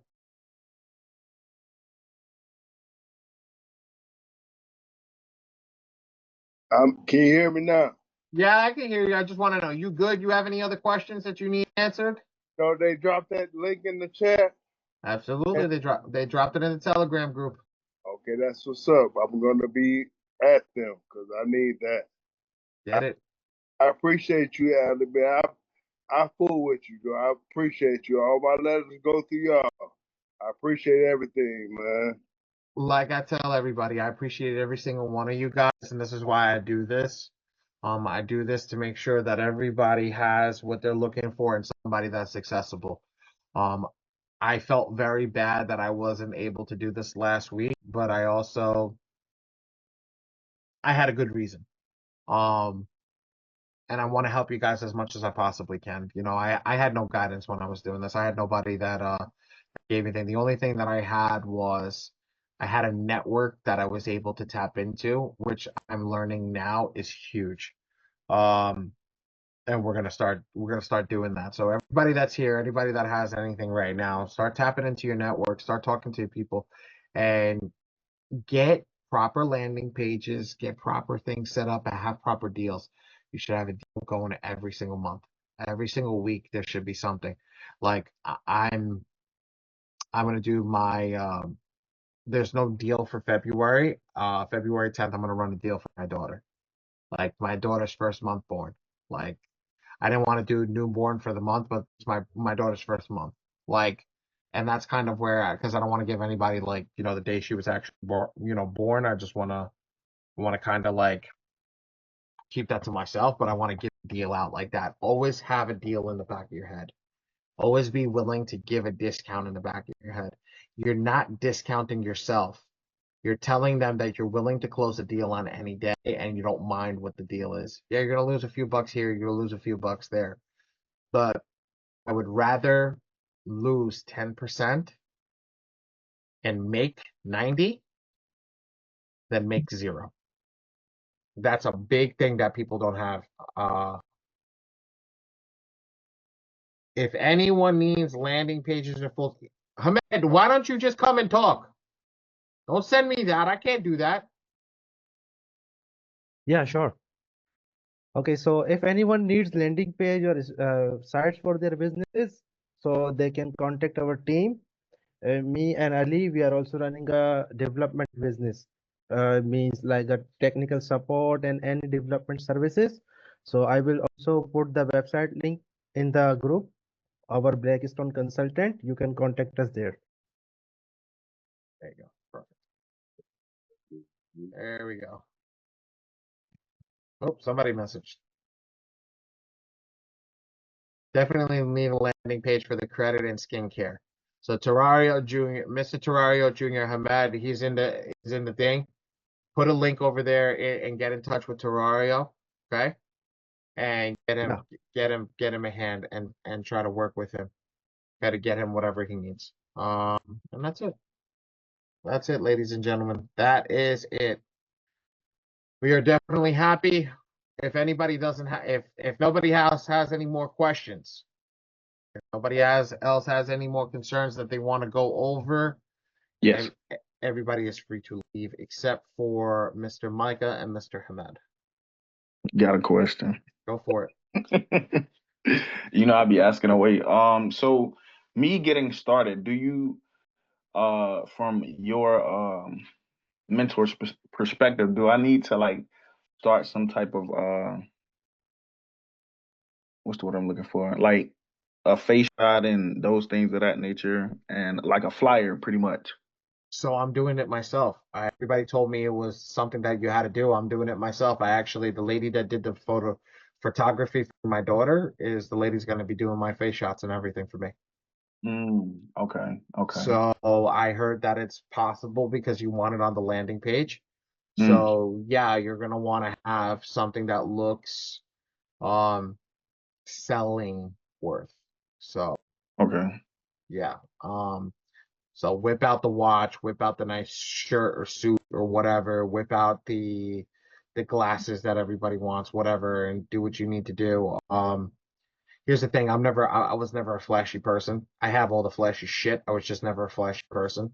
Uh-huh. As you can see, look, I paused my game to be here. Like I don't I'm not that person. I never was. I'm sweatpants. Look, I'm gonna do a slight flex right now. I'm gonna do a slight flex just cause, but in the sense I did it purposefully because it was told to me by my father-in-law how to be. Father-in-law told me always have money in the bank. Never Mm, have money anywhere else. Don't show that you have money or anything. I walk around in sweatpants and a sweatshirt now. I used to always get dressed up for everything. I don't get dressed up for shit anymore. Okay. yeah. And my first impression is I want you to think I'm a bum. I want you to think I'm a bum. I went into Range Rover the other day. Hamed knows this. We get home from the hospital. Um, the car seat doesn't fit in the car. I just bought this car a year ago. Car Mm, seat does not fit in the car. And my wife told me when we first started dating, she said the one car that I want as we made it car is I want a Range Rover. Okay, no problem, honey. I said eventually I'm gonna make it. I just don't know when, but when I do, okay, fine. I'll go look at it. Not an issue. So when we saw that the car seat didn't fit, she was like, "Honey, I think we need to get a new car." I said, "Okay, good. I'll sit down. I'll figure this out. Let me just cross all the T's, dot all the I's, and let me figure it out." I did all my numbers. I did everything. I said, "Okay, I can afford X, Y, and Z a month for us to get this car." All right, fine.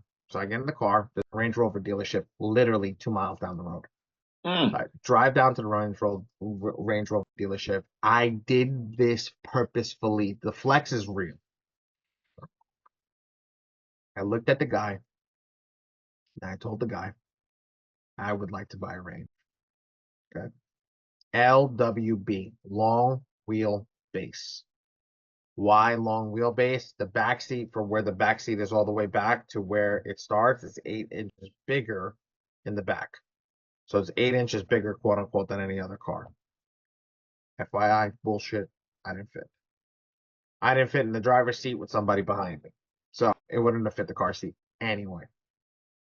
Guy comes up to me, he sees me, I'm dressed like a freaking bum. If I tell you guys how I was dressed as a bum, I had a sweatshirt on, I had ripped sweatpants on, and I had broken shoes on. 3 things. All my comfy clothes. I'm around the house with my baby. Why do I need to wear anything that's out of this world? I don't need any of that. All I need to do is just be me. So I walk in, the guy goes to me. He sends me up to this Range Rover. This is a beautiful black one outside. I was like, I like that one. Let me go take a look at that one. It had the TVs and the headrest, all beautiful. Okay. Guy goes to me. Can you afford this car? Can I afford this car? So I looked at him. I said, do you ask all your clients if they can afford this car, or do you just ask the ones that look like bums? And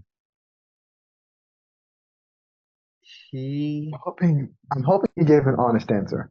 he was caught off guard.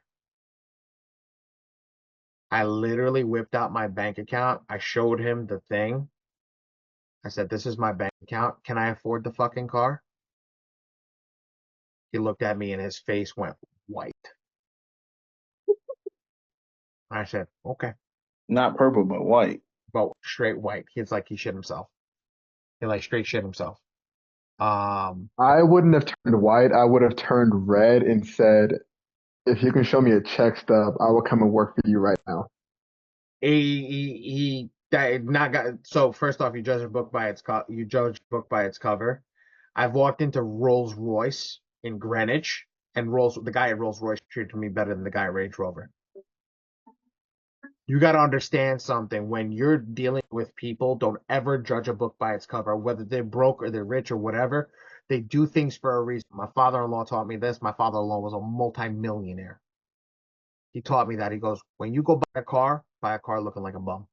The guy who really helps you is the guy that you want to deal with. So when we went in, he didn't want to help me. I left. I immediately left and went to I was looking at a Jeep. I went to go look at the Jeep Grand Wagoneer. The guy comes up to me. He's like, Ali, tells me, he goes, go home, take the car home, drive it to your wife so she doesn't have to come here. Take it, test drive it. I'll give you a dealer plate. I'll give you this, and this. Don't worry about it. And we're gonna do X, Y, and Z. Guy doesn't know if I'm worth anything. Guy doesn't know. He didn't even ask to see my credit. He just turned around and told me to do all that. Difference is, I will go back there and buy a car from that guy just because he treated me like that, versus the guy that the car that we actually wanted, he treated me as if I was bleeding. I literally left Range Rover and went to Jeep. Different thing.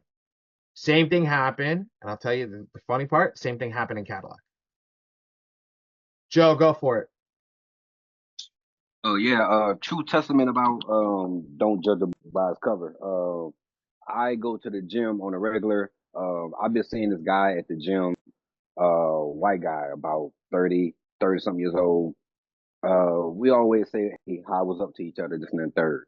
I went in the gym the other day, I do a little recreational, we eat every now and then or whatever like that. So I go into the gym, he packs me up, I say what's up to him, and then I go start to work out.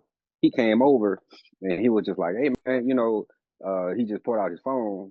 He showed me his weed farm up in Rhode Island. I'm talking about big as the gym. I'm talking about this and that third. I'm like, damn. He was just like, man.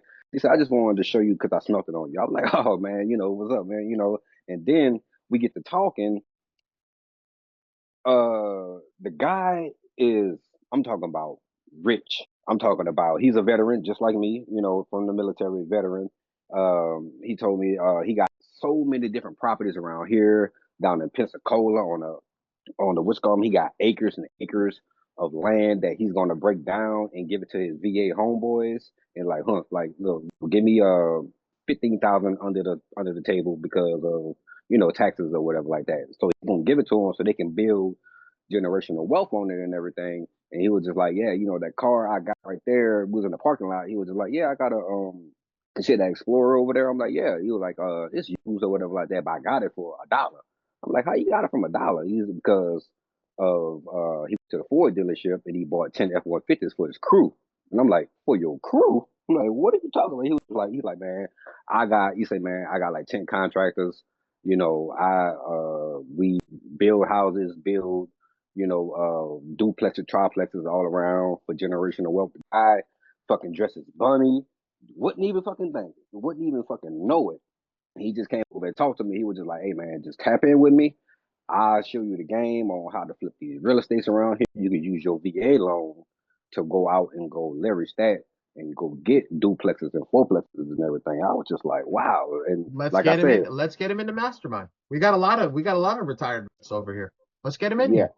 Yeah. When I tell you I'm talking about he is like the dude got like the guy got money. Like, and he was just like, but you would never thought because he wear back clothes, hit the gym, this and that third.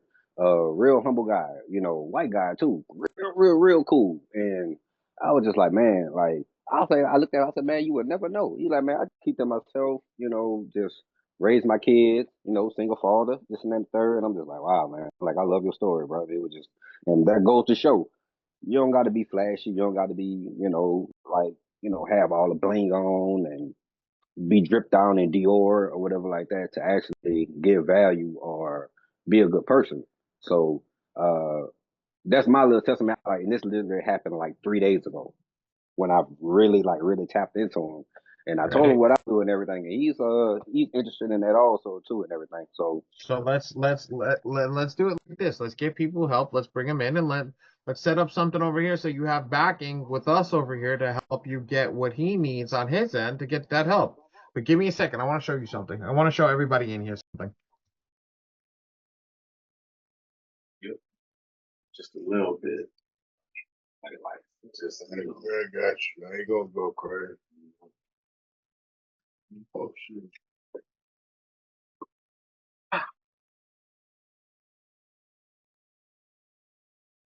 Kendra, this one's for you if you're still in here. This one's for you. I have to guarantee you she left. So everybody that goes in over here, okay? So when you want to look like money, you got to dress like money. Okay? Nope, I'm here. I'm sorry. I'm here. Here. Here, sweetie. See this, guys? Oh yeah. See that? You see this? And then why did I pull this out? Why did I show this to everybody? I don't know if Corey's trying to look. See this? You know why I showed this to everybody? May I answer? This is who said that? May I answer? Who said that? Me, Tario. Go. Because as you tell us a lot, your watch is pretty much a statement of your value, pretty much how much you're worth talking to and how much game you're going to give. Is a conversation piece. When you're ready, it sits in the original box with all the original papers. I know you can't see it. Sits in a box with all the original papers. It has everything. I do not take it out unless I need it. I do not take it out unless I'm going in a business meeting. I do not take it out unless I'm going to sit with somebody that knows. Hold on. Where's Jesse? Jesse, you still in here? Yeah, I'm here. Jesse, what watch does Manny have when you saw him live? When I saw him live, her iced out AP. Yeah. So when this is a guy from another mastermind, iced out AP, $48,000, and I think it was with the ice. I think he told me it was like another 75 G's. When we sit down and you're going out around these people, anybody, I'm not showing off to the broke people. I'm showing off to the people that know I can afford to sit in the room with them. I'm not showing off to somebody who can't afford my time. That's why I'm not wearing it right now. I don't need to. The people who are already in here know that know that they're getting somebody who can afford it. But when I go sit down in a room with people that are heavy hitters, you got to start looking like a heavy hitter. I buy even the clothes that I wear are different when I'm sitting in the room with the heavy hitters. You have to be ready. But when I'm every day, sweatpants and a sweatshirt on. I don't need anything. But when you start moving, that's when you'll see. Money talks, bullshit walks. And it was the funniest thing when you start to do that. That's your flex. Your biggest flex in life is that you made it. That's your biggest flex. You made it. Every single person in here, once you make it, you make it. That's it. It's done. That's your flex. I made everything that I wanted. I got my daughter. I got my family. Like, I have everything I want. That watch is not what it's something that I need, but I don't want it. If I had to sell that tomorrow, I'd sell it and be happy. Whatever. But that is a part of being successful. That is a part of the game. It dictates who you are. So when you go in, like Joe was saying, you go to the gym, you see the guy that's his time. He ain't trying to impress anybody. He don't want anybody to come talk to him. But when you go to the office, you're sitting down with people. Anytime I got to go with my business partner to do a business meeting down in the city, I'm like, oh, I don't want to do this. Like, you have to whip out the nice shoes. You have to take out the nice pair of jeans. It's got to be pressed. You got to get the nice shirt out. You got to make sure there's no stains on it. Yeah, I'm crying. I'm complaining right now because it's the truth. It's the truth because you know you're going to be judged from the moment that you walk in the room. If you don't have a watch that's over $9,000 or $10,000, well, is he truly making it? Is he truly making it that he can't afford that? Like, so over Christmas, what I do every Christmas is I go to the local Rolex dealership and I put I always put my name on the on the list. Why? Because at any point given in time that they can call you and say, look, we got the watch ready, and we go for it. If I get one of the Rolexes that I truly want, I'm ready to buy it, I'm gonna buy it. This time I know it because I have it. That was the greatest thing. Last year I got called in February. Last year was a bad year. You could tell that the economy was shit. Rolex, they had 5 Rolexes to be sold, and they called everybody, and I was like 70 or 80th on the list, and I got called for the Rolex. So that means there was 80 people above me that didn't want that watch, and there were 2 good watches. So I didn't have the money at the time. So to come in to talk to you guys and talk to you truthfully and say, that's how you know that's a flex. That's a flex, but you got to be ready for it when it happens. Every single person in here, when you can afford to get it, go and buy it, because that's an investment in your business. And when I buy my Rolex is not being bought personally, it's being bought in a business. Because what am I going to do? And every business post that we do, and that's what I have Micah here for, he just left. Every business post that we do, everything that they do, that Rolex is going to be in there. So it'll be written off as a marketing expense. The next car that I buy will be written off as a marketing expense. We'll be doing marketing with them. We'll be doing marketing with the watch. Who asked me about taking headshots? Terrario, was that you with the headshots?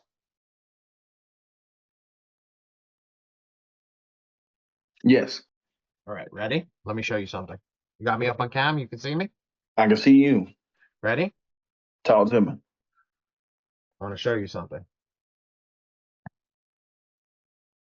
I'm going to show you something that you're going to tell me this is hard when you see it. I love this watch though. This watch has got some weight. So when you're sitting down and you're doing something like this, right? Right? Yeah, that way. You feel that? I'm talking about for real, big face. Now, one Lord called me and tell me it's 100. You see the difference when you're sitting down and you do what needs to be done. Now this is one of the pictures that I have to take. Fine, bro. And you come in, you do that, you do on the collared shirt, you pull your thing up. Well, why am I pulling my sleeve up on my collared shirt like this? I'm not pulling my sleeve up on my collared shirt like this. I'm pulling my sleeve up to show you that I'm wearing a $10,000 watch. That's what I'm doing to go, oh my God, I know what that is. But why do people do it with the watches that people know? Anybody know what this watch is? We're looking at the box. For the cut, then I got like 16. Is that another Rolex? No, it's not a Rolex. I don't own a Rolex yet. Is that an AP? No, bro. Hell no, man. I ain't there yet. This you can't tell what it is. Thanks for the jump. No problem, Joe. This is a Breitling. Oh, This you is got a Breitling? This is a Breitling. This is a big face. Okay? These are big faces. Now, at the end of the day, this is a super event. Very hard to come by. Very, very, very, very hard to come by. This watch now went up in value. I bought it for 10 and it's worth 15. When I was a kid, I wouldn't say a kid, but like when I was probably like 16, 17, my old barber had gave me one of his old Breitlings. So that's when you said Breitling, I know exactly what you're talking about. And Breitlings are super expensive. Yeah, right here. Breitling. So when we talk about this, everything that I tell you guys, I carry out. The next watch, you guys are going to see me walking around with a Rolex. You guys are going to see me walking around with a Rolex. When the software launches, with what we have for the funding program, because the funding program is going to cost money. When the software launches, after it launches and we put all the marketing and everything towards it, I'm telling you, after 6 months, you're going to see me walking around with a Rolex or an AP because I have to. It's not a want to, it's a have to. Because now you have to sell that. You have to sell the product to everybody else. Right. Well, if he's not successful, why are you going to? What do you think has to happen? Why doesn't that? Let me ask you a question over here. How many people would buy a coaching program from somebody based upon their house, the house that they live in? And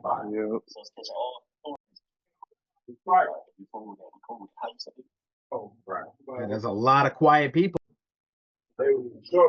We know that ain't nobody buying it based upon the house that they live in. How about the watch and the car that they drive? Yeah. That'll do it. Why? Can you repeat that again? So, Kendra, would you buy a coaching program based upon the person on the coach's program? Would you buy it based upon the house that they live in, or based upon the car and the watch that they have? Probably neither one. Why not? Why not?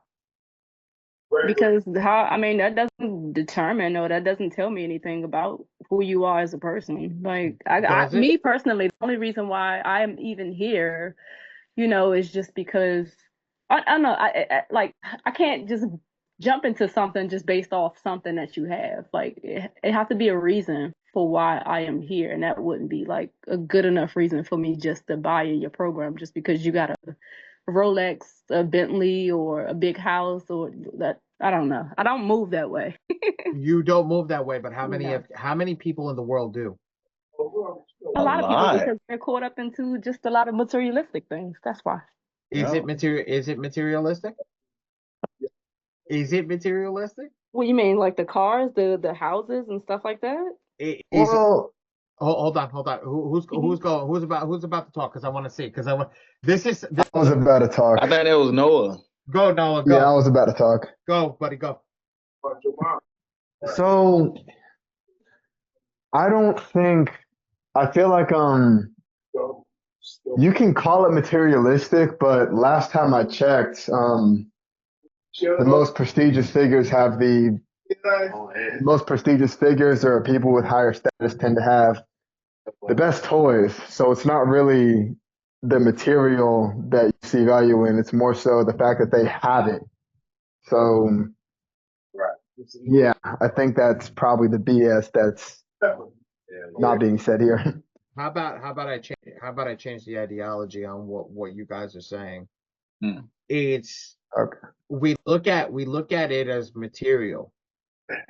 How about we look at it as achievability? How about we look at it as somebody was able to do something that I wanted to do. Now, when I look at it in that sense, yeah, I don't want to buy a course based on somebody's achievability, but I would absolutely look at somebody differently, and especially in the circle that I'm in, when somebody rolls up in a proper car than somebody who's not. I was always told by a lot of the people in my group and a lot of people in my circle, the perception that you have of people instantly starts by the minute they step out of their car. They don't see your house. They never see where you leave, but they see what you pull up in. They see what you wear. They see how you look, how you dress, how you talk, how you conduct yourself. So if somebody conducts themselves in a proper way, and I know, Kendra, you're very hard to convince.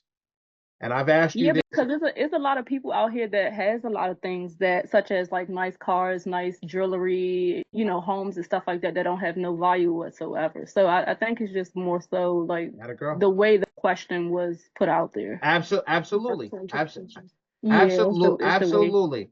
I Mhm. was coming back to you because you're my favorite when it comes to this. Because I asked a question a few weeks ago. If I had to charge for a mentorship course, would you pay for it? You and two other people said yes, because I provide true value. Right. Yes, I would. And here's the thing. How do you know I provide true value? Because I gave it away for free. But here's the thing. I don't have or don't put any of that stuff into the world. Even though I have it, I don't put any of that stuff into the world. What I tried to explain to people is value is given. It's given forward. But you have to make sure that people who don't know you know that you're valuable. So there's two ways that you do it. You do it by the perception way, or you do it by the testimonial way. Once you have your testimonials, that'll prove who you are. Because you can't fake a testimonial. You can't take every person that's in this room right now, we got 10 people in this room. Every person that's in this room, if they sat down and recorded a 10-minute video about how they dealt with me, they changed their life and this, that, and the other thing, and how I helped them get to their next place, you think that that's fake? You think that you can fake that and tell somebody that that's not real? Can't fake that. That's real. And that will give somebody's perception that this person is somebody who is of value. So it's always good to look at it like that. Me personally, I think you need both. Personally, I think you need to show the kids, okay, because there's always a kid inside of every person, the kid that their dreams are achievable, and you may have a route for them to achieve it, but you also have to show the logical people, the ones and zeros like Miss Kendra over here, that it's proper, that the person is worthy and of value. I don't pay anybody for a review. I don't give anybody anything for a review. I really focus on building them up and letting them go give a review themselves. And that's how you really build up with your clientele. And that's how you get them to that next level. So watches, all that stuff, yeah, it's good. That's one part of the puzzle. You need the other part too. Then you're truly unstoppable. So that goes for the Terrarios, everybody who's here that's in this to want to start a business. That eventuality of the goal, that where we want to end up and where you are, you're almost there. You will succeed. You will absolutely succeed. But just start talking it. And you're like, Corey, I know that you cutting hair. How many people you cut hair with a day? Am I on mute? No, I can hear you. Okay, I say about 7, 8. 7, 8 people a day. And I charge premium prices for that. You charge premium prices, $50, $60, $70, $80 a haircut, right? Exactly. Okay, let me ask you a question. How many people in that chair that come over there, you pay $50, $60, $70, $80 a haircut, right? Turn around with you right now, we'll turn around and say you gave the best haircuts. I get that every day. Okay. Do they go out and show it to the world that they're giving you the best haircuts? Of course. And where are they putting it? They ain't putting in no damn way. They just wearing it, going places. And people be like, who cut your hair? And they say me. Okay. You, right now, you missing out on money because it's not about the person that gets the haircut. It's about visibility and how you get the perception from that person that got that fly ass haircut. You missing out on a key point. I get with you on that. I get with you on that. Please do. I could have you booked for a month on end. That's what I need. A lot of people don't realize is exactly the two things that I said, meeting the perception with the testimonials. Once you get both, it's game over. Kendra, would you agree? I keep calling her out. I'm sorry. Can you go ahead? Repeat that again. I'm sorry. Would you meet the perception with the testimonial is the best way to be. So if you have the perception that meets exactly what you need with the testimonial to say that this is real, that this is valuable, that this gets you to where you need to be, with those together, that makes it an unstoppable product, an unstoppable force. Yes, I can agree. You can agree with that. Mm-hmm. Hardest person. I want you guys to understand that. Kendra is an analytical person. She's in the computer world. People in the computer world are very logical. It's ones and zeros to them. It's on and off. If it don't make sense, if they don't see it, it's very hard to deal with a person like that. It's not a person that buys on emotion. It's a person that buys on logic. Okay? And the person that buys on logic, it's very hard to sell them. Am I hitting the nail on the head? Yes, sir. I'm listening. No, yes, I don't agree. I don't disagree with what was said earlier. It's just more so, like I said, it's just based on who the person is. That's all. It really don't matter to me as far as what you have to try to buy me into anything that you're selling. Like I'm just not that person. Exactly. So it depends on the person. But if the person is logical, right, like you are, that shows you that they're valuable, one, right, and two, shows you that they have that stuff. Does it hit two different pieces of you? It does. It hits the logical side and it hits the emotional side. Yep. When you have both of those facets put together, you're instantly gonna buy. Yep. You're right about that. I ain't sitting here because I'm stupid.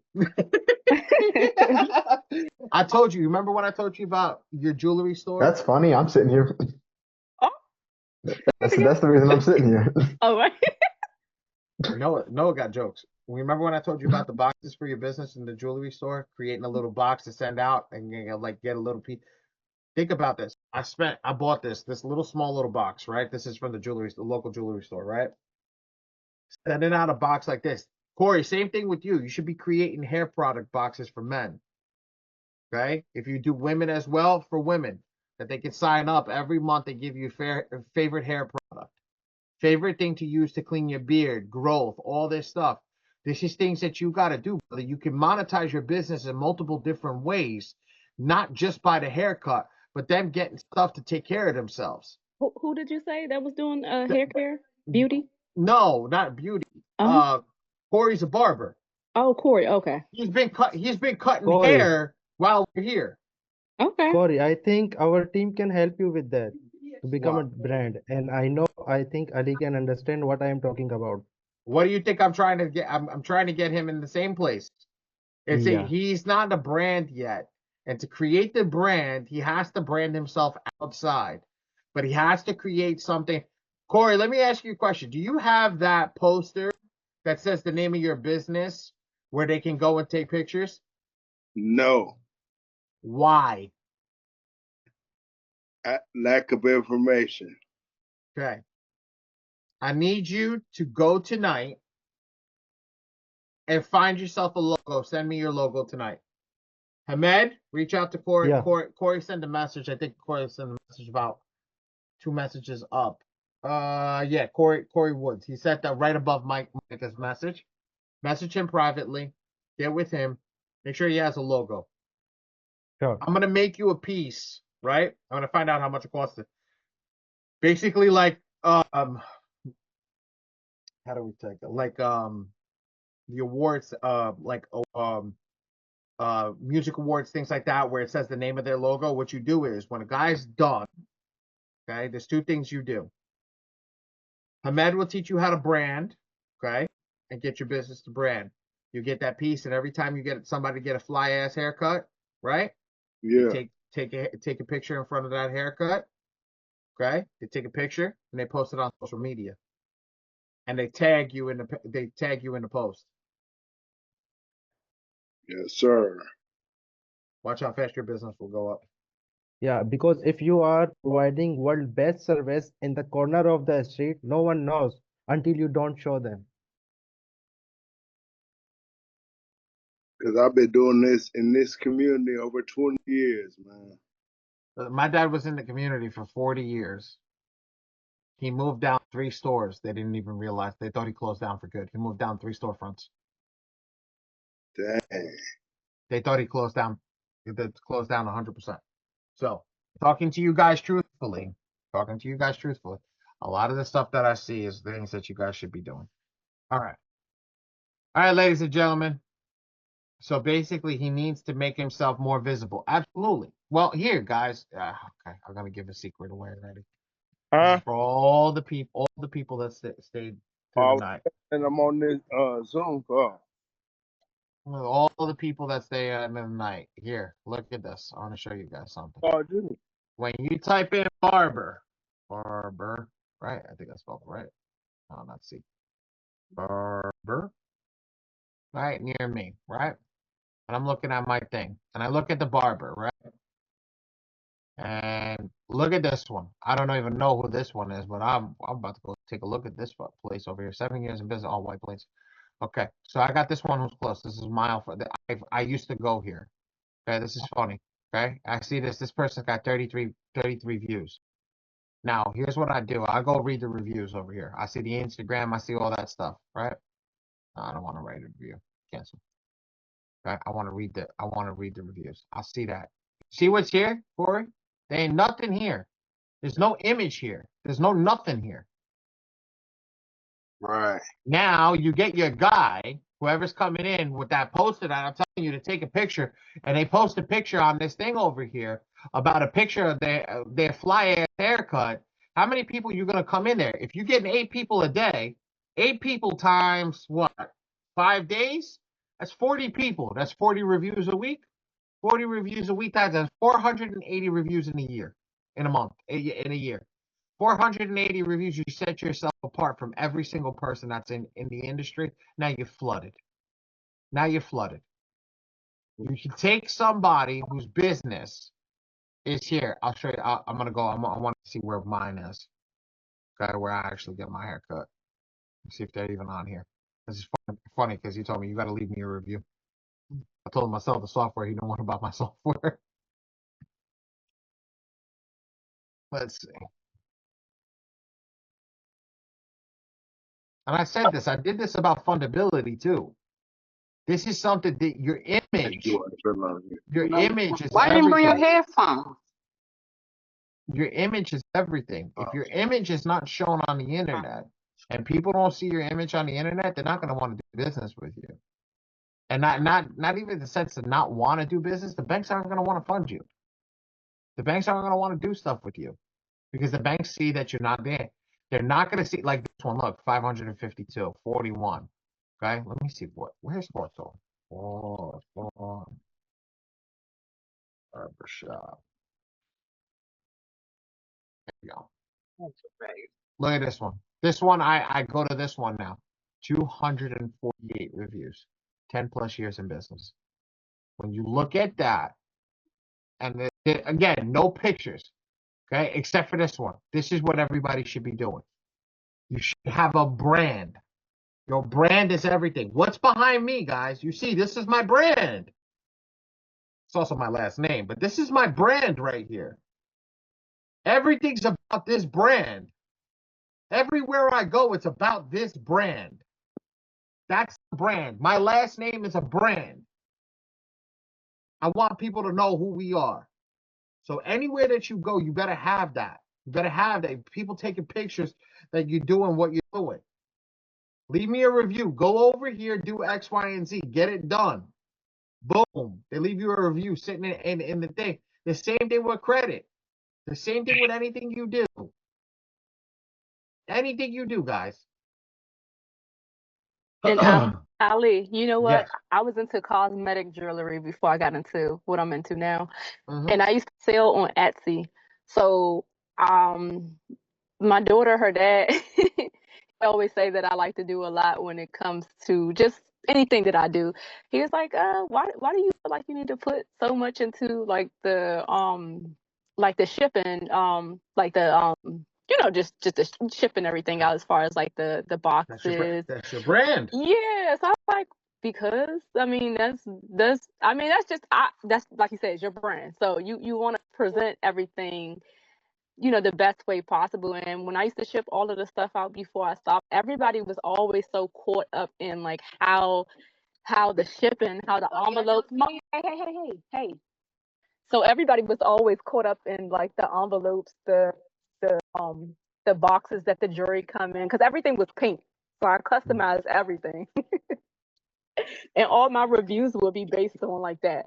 And the pieces too. They liked the pieces as well, but people was just more so caught up on that. Here, I'll show you guys. Look, the diaper brand that we have. Look at the box. It ain't Pampers. Done. The diaper brand. It's different. It's a different. People look at this now. Look, I want to show you guys something. Totally forgot about this. Okay, hold on, but give me a second. This is different when I'm in the home office. It's very, very different from me because there's a lot of stuff that I gotta show you guys from home that I don't have in the store. But the store looks more professional. But home is very, very different because I have all the real stuff in the store. Look at this. This was a Christmas gift. Okay. This was a Christmas gift. When you're doing big things with some of the banks, they send you this. So this is a Christmas gift from my banker. Okay. You see this? From Chase. See, I'm not even lying. It's from Chase. Okay. They open up the box. This is the Christmas gift. All nice fruits and things and all these like dried fruits and things like that and nuts. And I'm telling you guys, for me, I don't know what I did. I just opened up a bank account. I know what I did, but I just opened up a bank account. I don't know what it's for. But this is packaging. This is brand. This is comes with Chase. Now, if they send me my credit card in this, I'd probably be over the moon with it. But that's just telling you guys that brand matters. Everything about brand is from the way that you get your box to the way that you talk about it. If people are copying you, you have developed a strong brand. People are copying you, you have developed a strong brand. You have done that. We have we're really pushed that. Hamed and I, when we first got started, when we were developing Blackstone, okay, until I got sued by them, we developed everything, branding, logo, everything. We went so freaking hard to develop all that stuff. We didn't even put up a website. And the website, we had a color scheme picked out. We had everything picked out. Developed a brand because the brand was important. You have to do that. Now, Micah comes in. Mike is a part of the marketing team. Mike and I, we go, he starts asking me all questions I never thought about before. Hey, what should we do with this color? How should we do this? How should we do that? That's a part of the brand. Everything matters. Black for elegance, blue for trustworthiness, yellow for energy, red for excitement, whatever. When you start going through all of this, you start realizing all these different things. You guys really go to a thing. Again, a part of the brand. What did I tell you guys before with whatchamacallit, with the loans? Giving the loan out before you start credit repair. That's building the brand. You're making your brand trustworthy before the brand even has a footing. Build the brand, build it properly. When you build the brand properly, the brand will feed you. The community. I don't charge anything for the community. Build the community will feed you. Every single person in this community, I don't know, all the ones that are taking all the knowledge from me, every single one of you will win very well if you take from the community what the community is giving you, because the community is a brand. I found that Mastermind logo on Google. I fell in love with it because somebody made it in their own face. So at the end of the day, like, everything's about the brand. What are we doing? Now we're growing the brand. The Mastermind is becoming a brand. It's separate from my other brands, but it's my brand. I actually put more time into the Mastermind community than I actually do in the credit in the printing. I don't do printing as much anymore. How many people get me on the phone anymore? Not me. Who was it? Somebody said, "Oh, I spoke with Cody." Okay, that's what they're there for. I built a brand. I built a business. Now the business is built. Now I move on and build something else. It's a part of the game. It's a part of succeeding. And that's what we try to talk to you guys about. That's what you got to look at tonight. If you don't know what your brand is, figure out your brand tonight. Go about it. Go through it. Build your brand. What's your brand about? What's the name of your business? What's everything about? What do you need? How do you need it? Where do you get it?